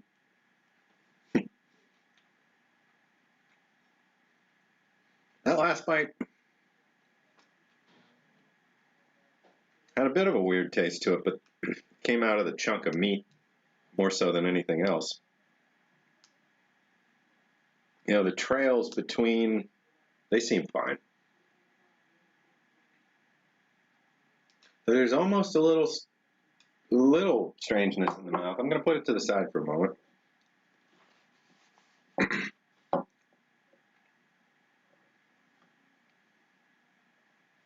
You know, the warning signs that you should get are going to jump out a little bit more. And if you're ever like absolutely not sure, what I recommend doing as a start is, you know, kind of scratching through the surface on your arm somewhere.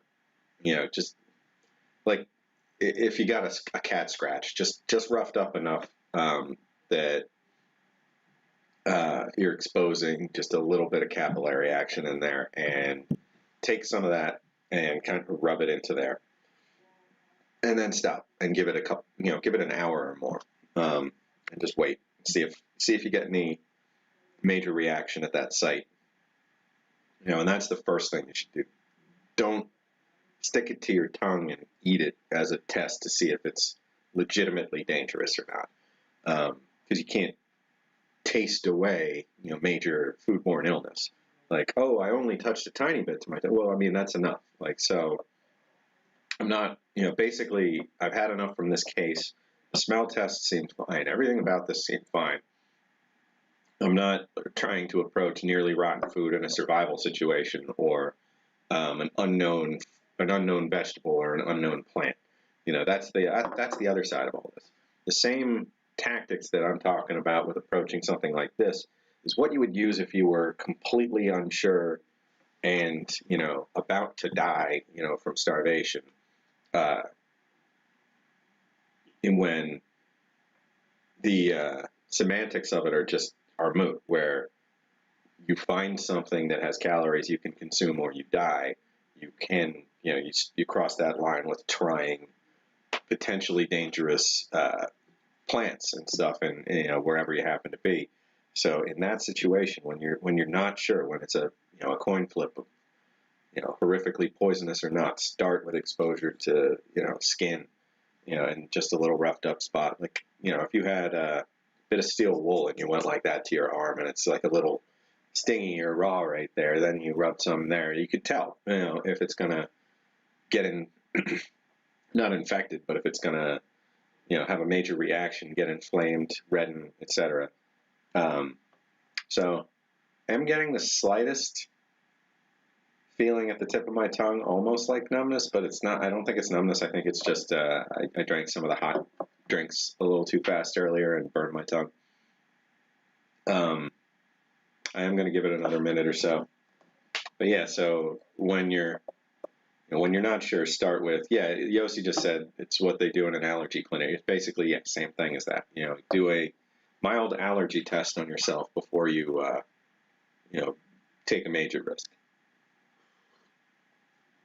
You know, and then there's certain things that, you know, they're not going to pick any of them, you know, anything dangerous up. You know, they're like, if you found a barrel of rice, the worst that you're going to find in there is, you know, insect droppings or something like that. You know, rice is going to be, you know, going to get stale, but you can still eat it. But anything that had meat, you know, and anything where if there's ever been air exposure, if there's ever bubbling or swelling, no level of hunger is worth that. Just do not risk it. It's absolutely too dangerous.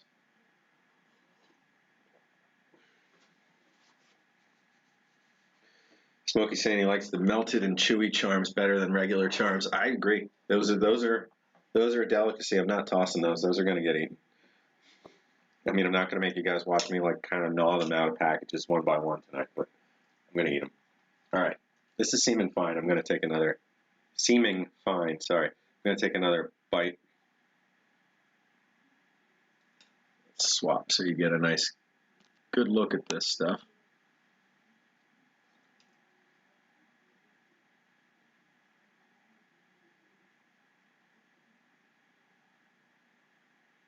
Now there's chunks of chicken hanging off everywhere.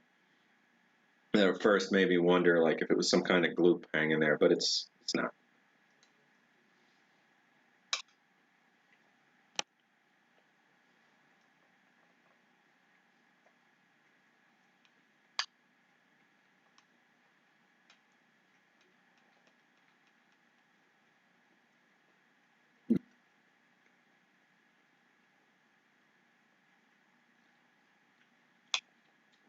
What Smokey's saying right there is exactly what I do.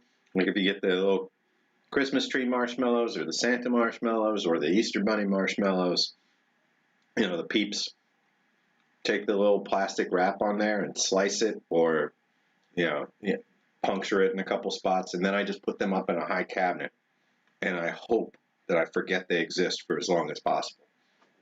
Months, years, and then stumble on them. I really like those. Bus stop saying there's protesters back. You're down in the southeast, right? Georgia or Alabama or something, bus stop, or are you North Carolina or South Carolina?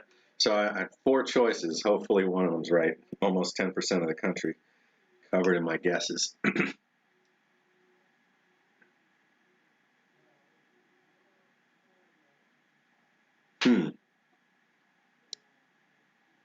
Not 100% certain I want to eat this entire thing. See, there's a nice big chunk of mushroom right there. Let me...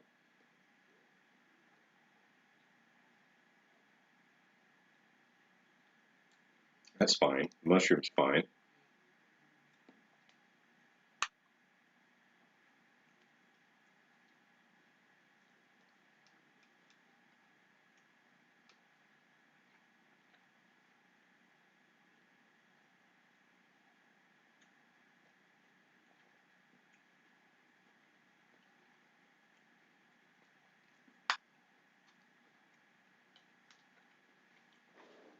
Chicken Al King's kind of a, a strange dish in general. Like, there's a lot of things that we normalize. Like if you add beef and peas and potatoes and mushrooms or carrots or something and cornstarch or potato starch and some milk and some water, you got, a normal beef stew, like a Dinty Moore style beef stew or something. And you don't think anything of it, but you do the same thing with chicken, and it's just kind of somewhere between a chicken pot pie and a beef stew. You just don't see it as often. I mean, it's normal. It's not like it stands out, oh, wow, I have chicken a la king. But fish a la king, I don't know. Please don't eat any more of that. I think it's fine, Fordman.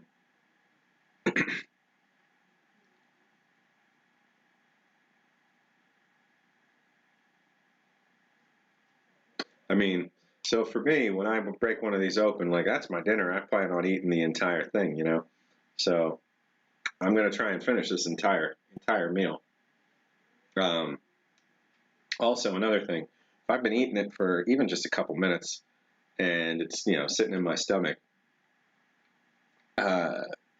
food that's kind of crossed that line starts to do something a little different, and I can feel it separating, kind of going to the top, like the stomach's trying to resist it. I don't feel that going on here. Why king and not queen? I don't know. Oh, you're in the Midwest. I don't know. I got it wrong. Sorry. Sorry, bust out. Riots in the Midwest. Yeah. Or protests. Protests, not riots. Protests. Different.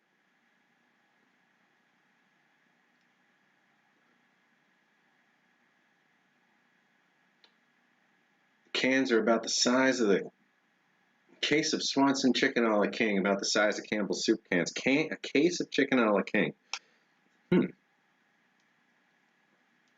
That sounds like a good thing to have in the preps. Let's see. I don't have much canned goods in my preps.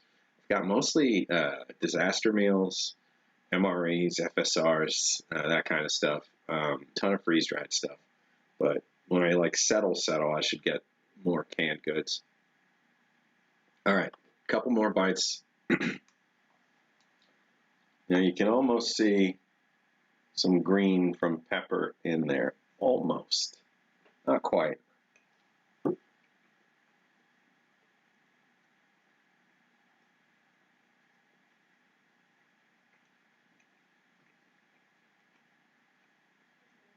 A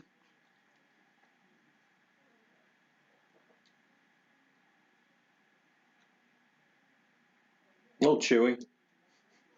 The chicken. You know, it's funny, like, how something can be even like a little bit dry sitting inside, you know, a pouch of something damp, you know, liquid, like regular liquid content level for all this time. But that's, you know, the meats kind of dry out. They leach their moisture to the outside.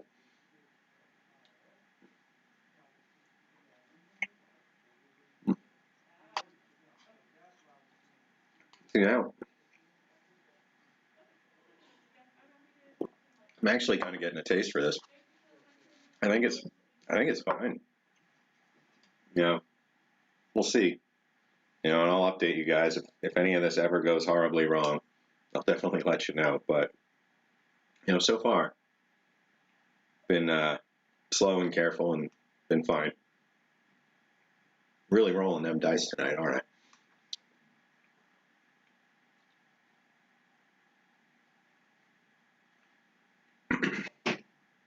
All right, 2 more big bites.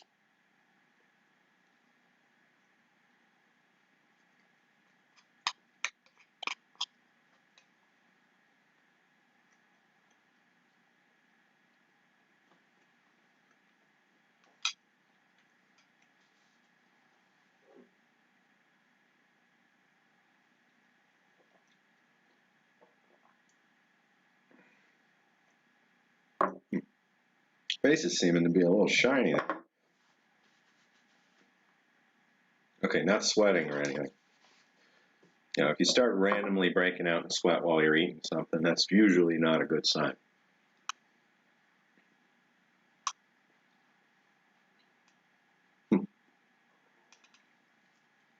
Just about. And then we'll see at 6:40, we'll jump into this last box, and we should have just enough time to run through and photograph everything in there. This is going to be a large number of items because we're going to do every can separately. Just so we have, you know, a record one by one, you know, and can record them separately and say, like, you know, rather than 3 cans of such and such, if one's in perfect shape in a 94 and one's in perfect shape in a 93 and one's like rusty as heck in a 93, I'd rather distinguish. Just had that first kind of feeling in my stomach as a maybe like there's a separating going on, but I don't know. Last bite, you know, no sense stopping now. All right, I just want to get it all on there. There we go.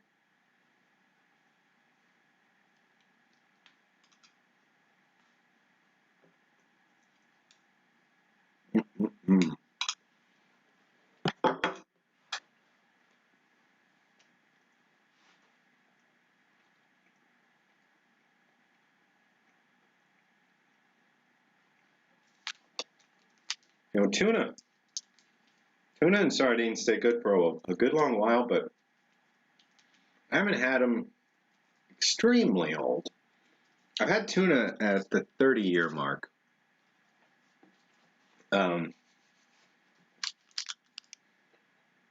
Probably was pretty close to the consistency of the chicken here. I wouldn't say it's great at that point because it's normally in metal and it's normally going to leach a little of that metal flavor into it at that point. But in the normal prep world, we're not putting stuff in our basement that we plan on eating in 30 or 40 years. It usually cycles out faster than that.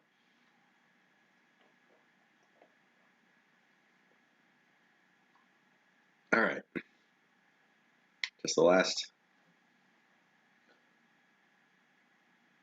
Oh, you can almost not even see. Let's see. A little bit in there.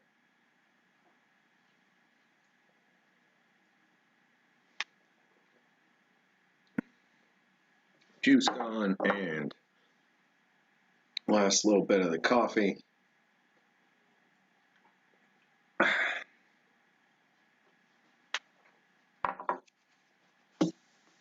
Just put that there to dilute it all, and we'll be good.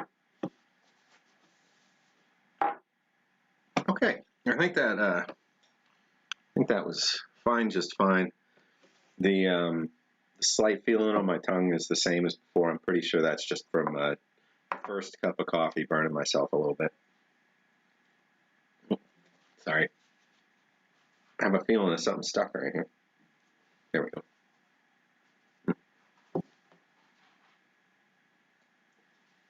There we are. Okay, so I'm just going to pick this stuff up a little bit and open up the next box. I'll be back in just a second.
All right, here we go. So down to the last box for tonight, and didn't want to forget the wet nap, and the chiclets.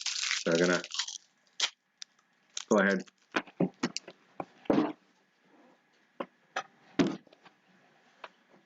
Freshen my breath after eating some 30-year-old chicken and cream cheese lunch.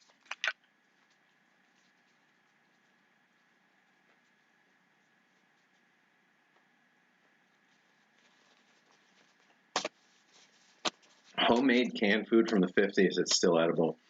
It's something that Old Smoky says he's hunting. I'd love to find. That would be interesting, like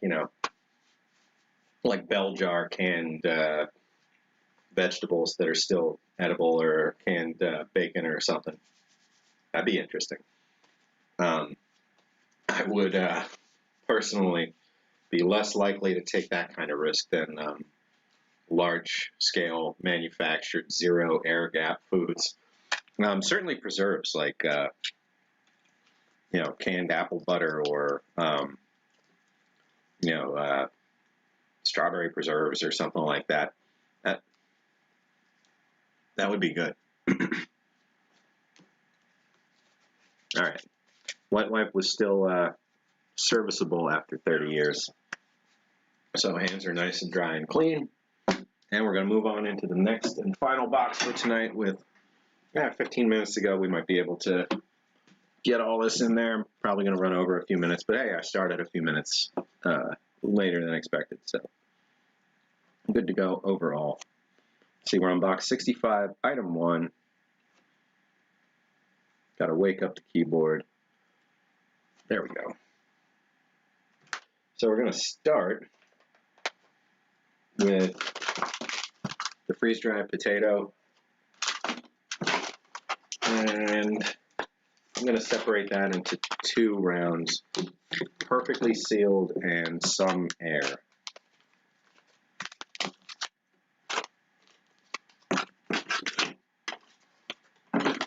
Okay, so got 5 of these, wait no, 6 of these that are sealed without any issues. So they're basically bricks, you know.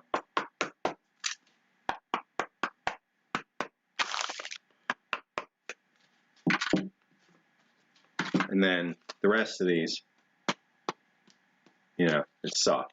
There's either a pinhole or they just weren't sealed as well in the first place. Like this one has a fold over the heat seal, so that possibly cracked it at some point. This has got little like divvy pokey spots on the back, so maybe one of them just punctured the slightest bit.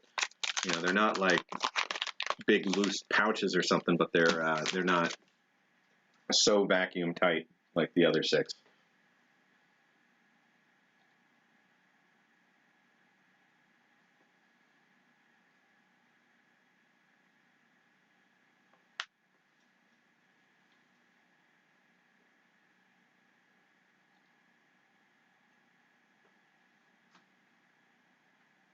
So these are all marked 210193 if they have a marking on them. So the ones that are marked are all from late January 1993.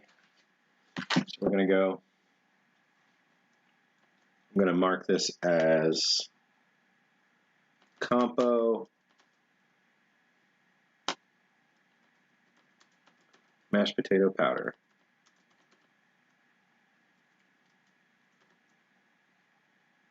Times 6. Vacuum sealed. Or vacuum tight. We'll say vacuum tight. And then we'll say the same thing, Compo. Whoa. Uh-oh. Hit the wrong button there.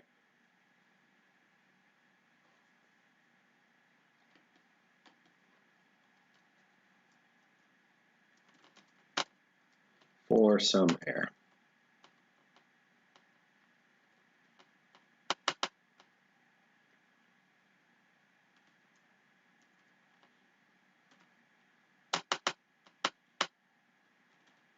Do 1993 on those. All right. Let me swap this around to something interesting looking. It's not just me typing. There we go. So, Kloekner Petapack Limited. Boil 700 milliliters of water, remove from heat, add contents of sachet, and stir. So, instant mashed potatoes.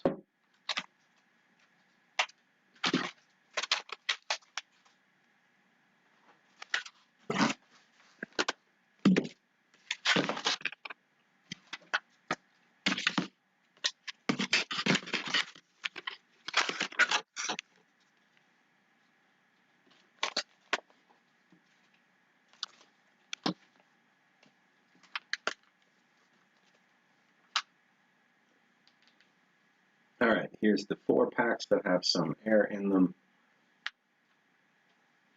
Don't need to get too crazy with pictures there.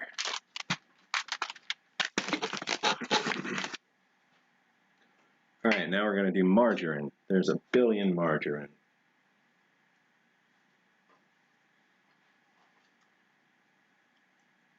So you know how I was saying, oh, we're going to do every single one separately. Realistically, we're not. We're going to break this up into the ones with the same stamping on them. everything that's gone 193 RE7 3749 is going up into this batch.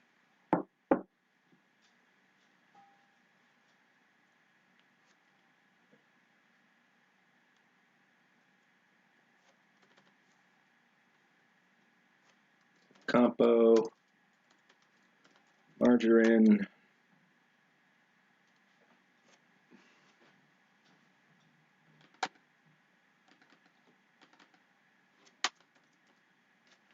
see how many. 4, 3, 2, 94, different 94.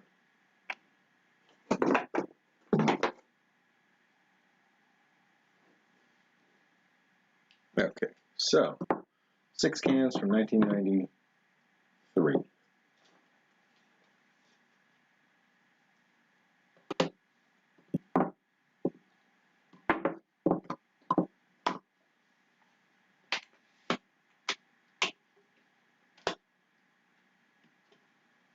Probably a tiny bit better, at least.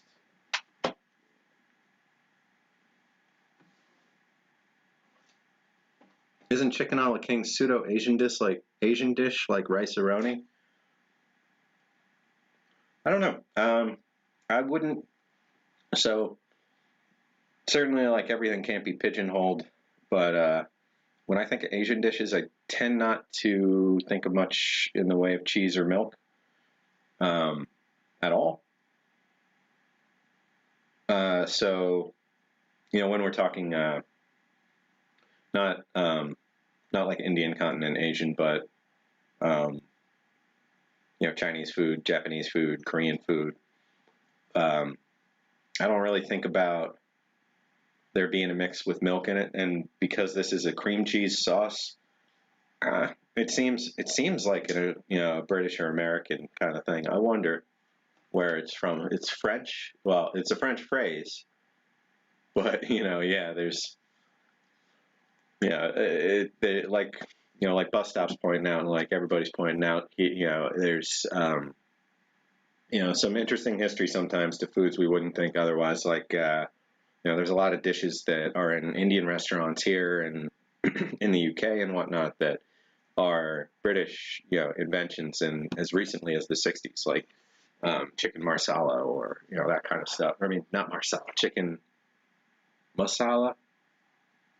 The tomato one. Marsala is the wine sauce. I always do that. Okay.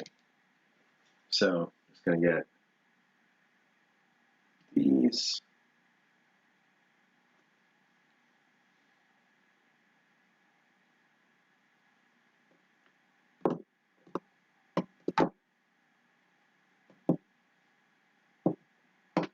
Do tops and bottoms of each of these.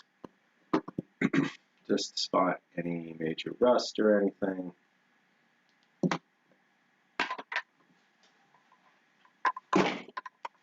Alright, so we've got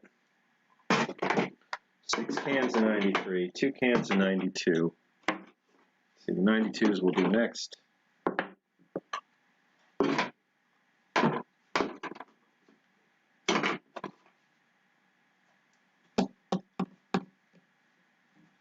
Duck à l'orange is a French recipe.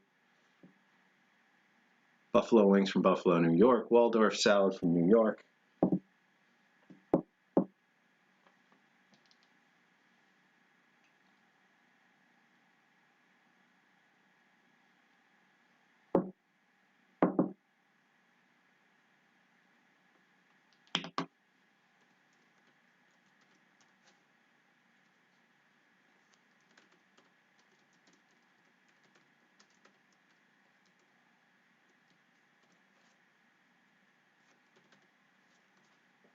$1992. We've got 4 cans from 94.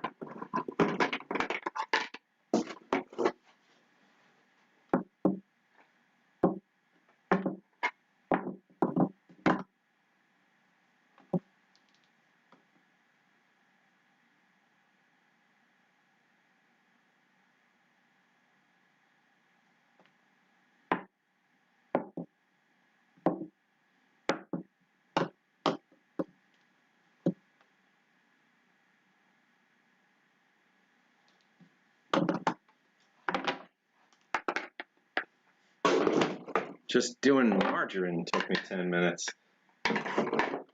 Not fast. Well, I guess margarine and mashed potatoes. All right. And what are we jumping into next? Cheese. We got lots and lots of cheese. Gonna work through the cheese. All right. So we got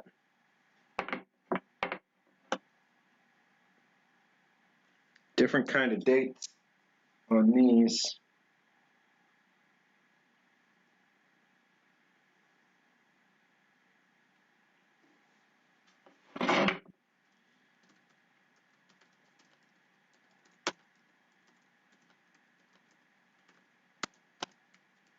I'm not sure how to read these exactly. I mean, everything in here should be around 1992, 3, and 4. All these cheese cans are pretty bulged. I'm definitely going to need to open these eventually.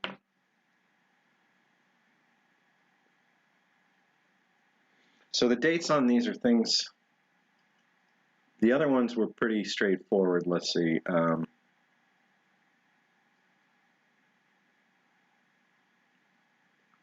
So we've got like CC space 10 space 2. So that's probably October 92. 2 space 01 space 014. That might be like expiration January 2014. I don't know. No, it's not going to be keep this cheese for 22 years or something. So I'm gonna assume that any of the ones that have 2 are from. Oh no, because then throws a wrench right in there, like this one. Yeah, you can see at the top CC0103 instead of just 3. So is this a 93? 30171. Like these could be lots, these could be years. I'm gonna go ahead and assume the 2s and 3s mean the years, because I've got some 2s, I've got some 3s.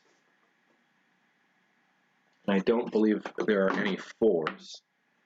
So that would fit with 92, 93. And these are all the extras. These aren't necessarily the ones that were in the ration that we had. These were the ones that were in addition to what was in those. 2, 2, 2, 2. Okay, so we'll do the.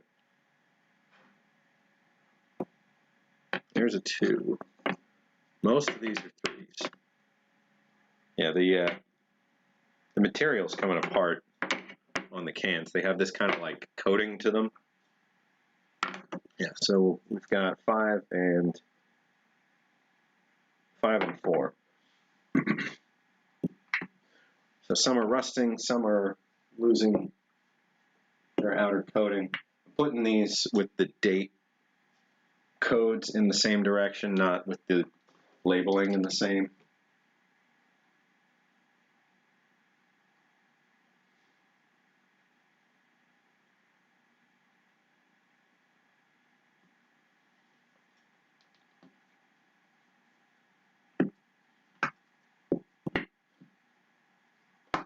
Just since there's some variety in those and whatnot, but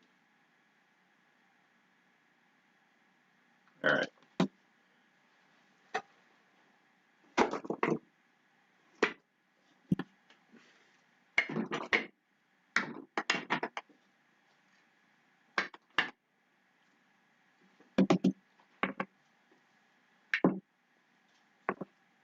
They're certainly not the best looking part. The one that was, I think, in the best shape is the one I sent to Corey. Just didn't want to send one that was about to explode in the mail overseas, But, I mean, that's where these all came from, was in the mail overseas. But, you roll them dice. Don't need to do it again. All right. Fool me, can't get fooled again. All right, a little after 7. We're going to keep going. We only got 2, 4, 6, 8, 9 things left. And several of them are the same, so that'll work. So we're going to do 4 steak and kidney puddings.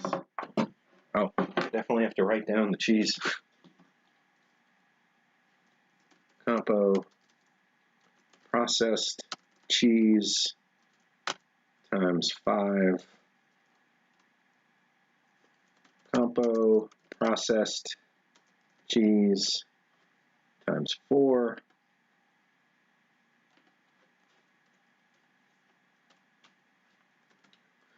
Five from 93, 4 from 92. All right, now we're going to look at these steak and kidney pudding. So, code I'm seeing on there is RWO/3. That might be a slash, that might be a 4. Might be an A. Then underneath 2C. There's no other dating on the tops or sides of these. They're the same. This one's got a big dent in it. If I open one, I should probably open this one. There's no swelling, so. These are supposedly really good. You know, I am planning on trying one of these. You bought Corey's fruit soup. Yeah, he mentioned that. Are you going to eat it, Kaylin? Are you going to try to eat it?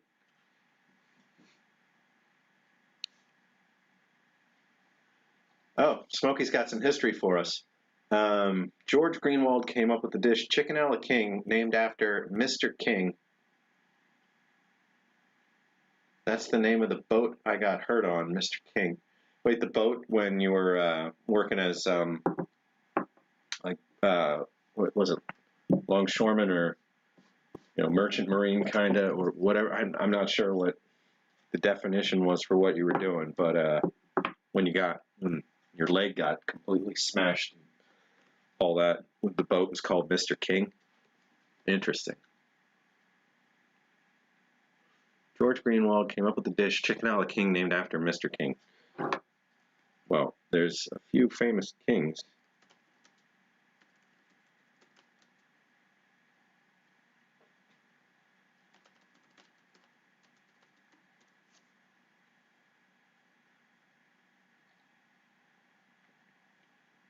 In the 1890s,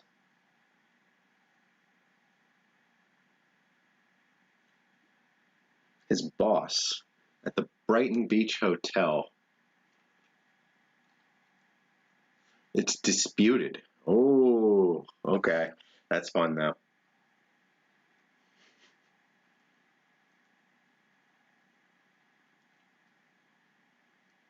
Yeah, exactly. Like, you know, that's the thing. If we ever wanted to really dig in, you know, if we had all the time in the world for rations and that kind of stuff, like that's where you could like say, you know, the service will provide us. We will figure out if that's true or not. You know, and track people down and do interviews and all that. So trying to find a good stamp on this.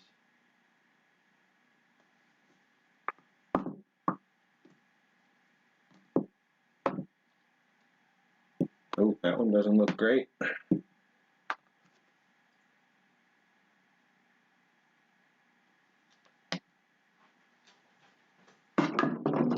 Dented 1 second. 2 nice ones in the back. And there are some of these in the other ration. The 2 actual compos I've got. So these are all the spares. So there's 2 that I would consider good for trading. And then the other 2, one I would eat, one I would want to see what's happened to it. And then maybe preserve it for display or something.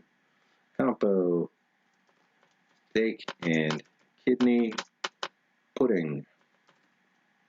Times 4. 1993.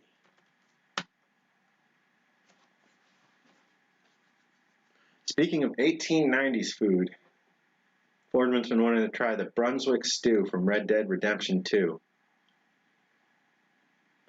Brunswick stew, Brunswick stew, Brunswick stew. I swear I saw canned Brunswick stew before.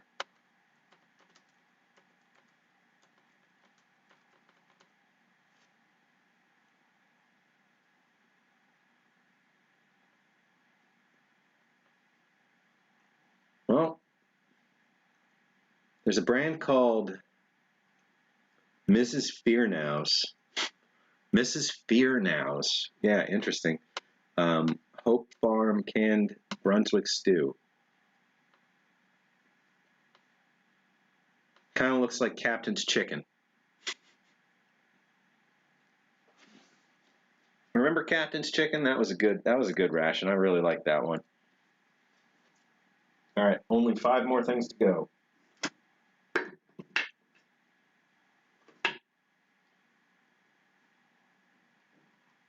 Ooh.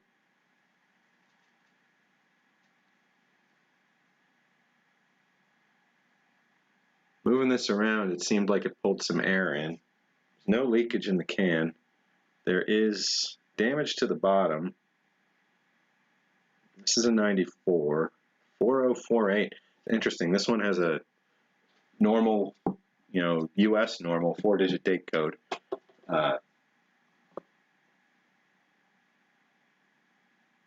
Chicken and vegetable casserole.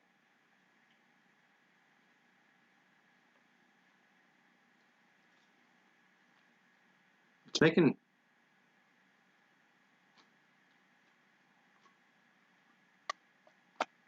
It's like there's a layer in it and there's a little air in it. The side of it, that's not a great sign in terms of the seal. Like there's definitely some escape going on here. It's sealed, but I wouldn't trust this if I, was in a survival situation. That would be one of those like test it kind of things. If like you've got that can and you haven't eaten in a day or 6 days or something, and there's 400 calories in there, might be worth the test. But air is a dangerous thing, so that would be a last ditch, not something just to try for fun.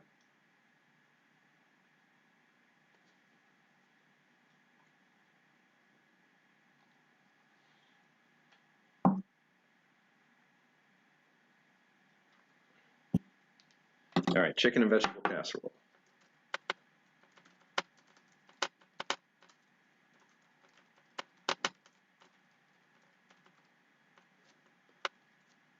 $19.94. Okay. Bacon grill. So this one is marked 92. So let's see, we'll take a look at that. Oh, there's some of the exterior shedding on me. So there's a can of bacon grill. It's got barely intelligible stamp, but then on this, then it's got a printed version there. Oh, I have it upside down. You can see, maybe, there we go, has 30/08/92 LA. So this would have been August 30th, 1992.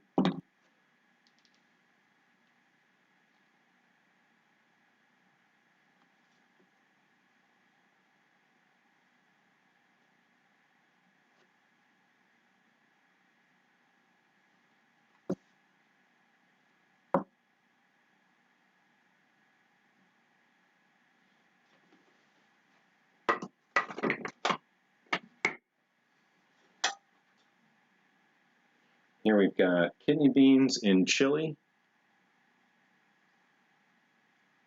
That one looks really nice. It's swelled though. I wouldn't trust this one. Yeah, there's no give. There's a lot of pressure between that, and doesn't exceed the top of the can yet, but it'll get there. So kidney beans and chili is stamped, ends in a 3, so I'm going to call that a 93.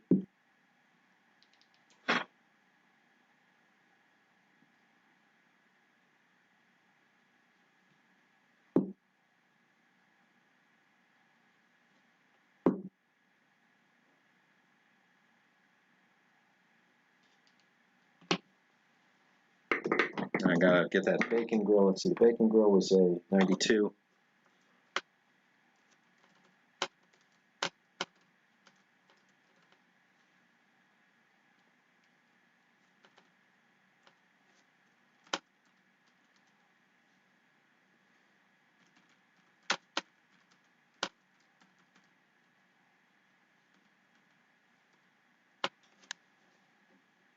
And last tall can, bacon grill, chopped compressed bacon. I think let's see, I think it's like patties. I want to say it's like kind of bacon patties. How much of my head has been crushed out there? Oh, it doesn't matter.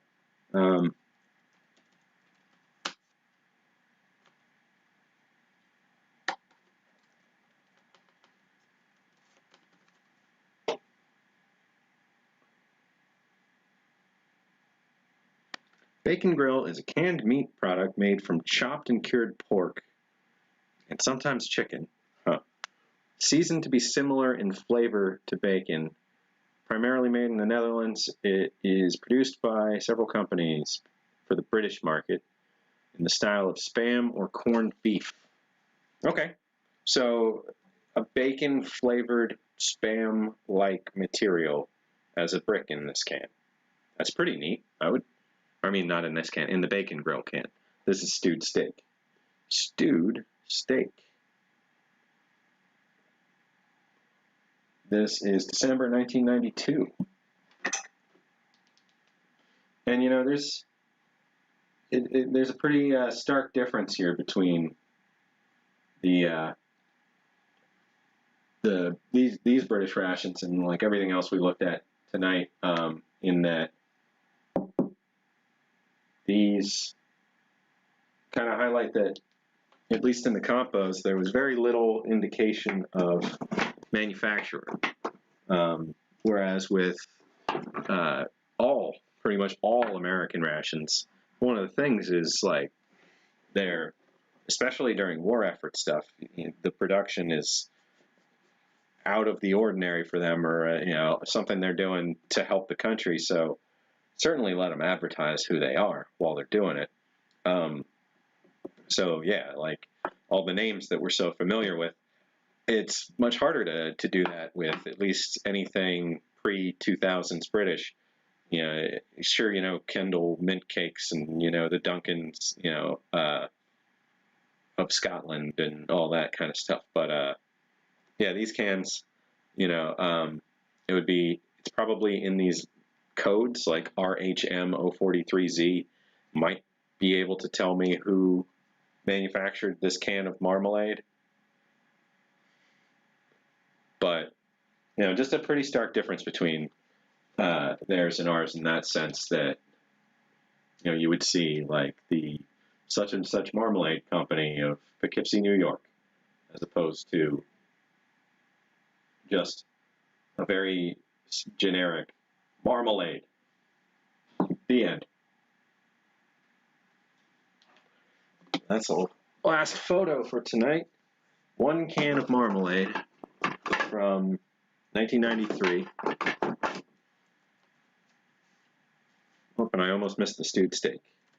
Compo, stewed steak, 1992.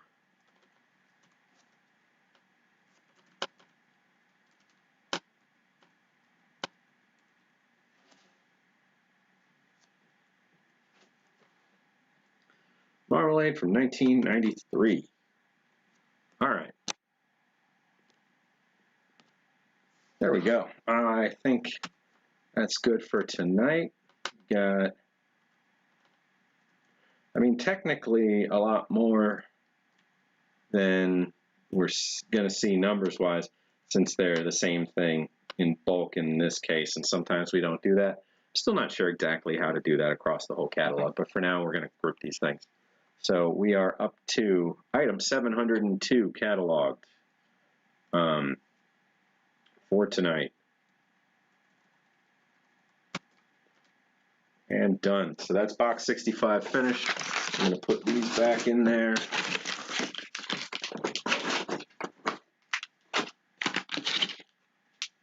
And the chiclet gum lasted just about as long as one can expect. So calling that good.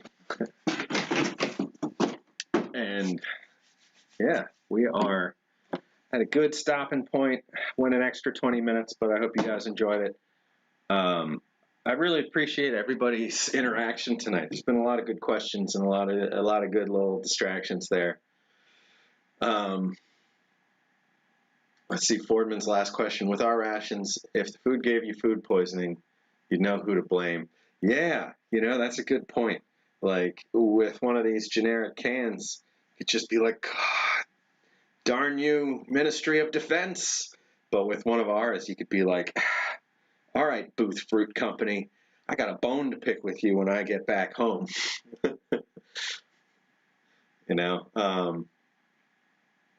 Did it say what flavor the marmalade was? No, it did not, but I would guess orange when you talk marmalade, but I mean, that's just a guess. Honestly, that's just a guess, so who knows? Just says marmalade. I bet Corey would know. I bet he would know.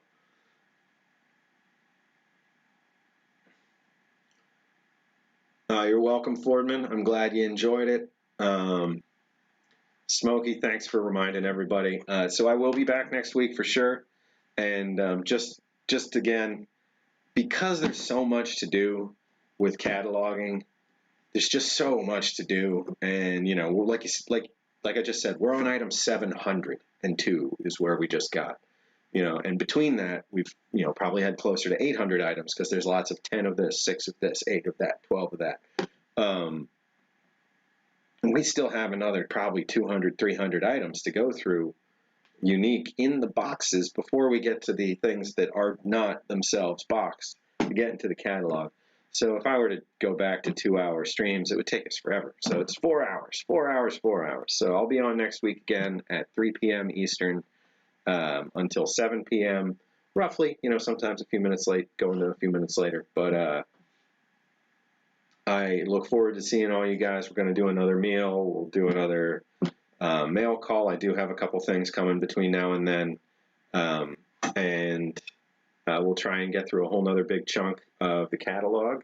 And I'm hoping that we can finish up the catalog stuff before the end of this year. So that, well, I know we can before the end of this year, but I'm hoping over the next 2 months-ish, so we can spend some of the holiday season scanning. I want to get back to 3D scanning, try with new hardware, really set this place up for doing a bunch of scanning, and maybe even use one of our spare rooms in here with permission, and just do some really, really solid scans of some choice things that aren't reflective, But it's been great chatting with all you guys and sharing this. This has been Bulletin number 54, and I will see y'all next week. So until then, stay rational, everybody.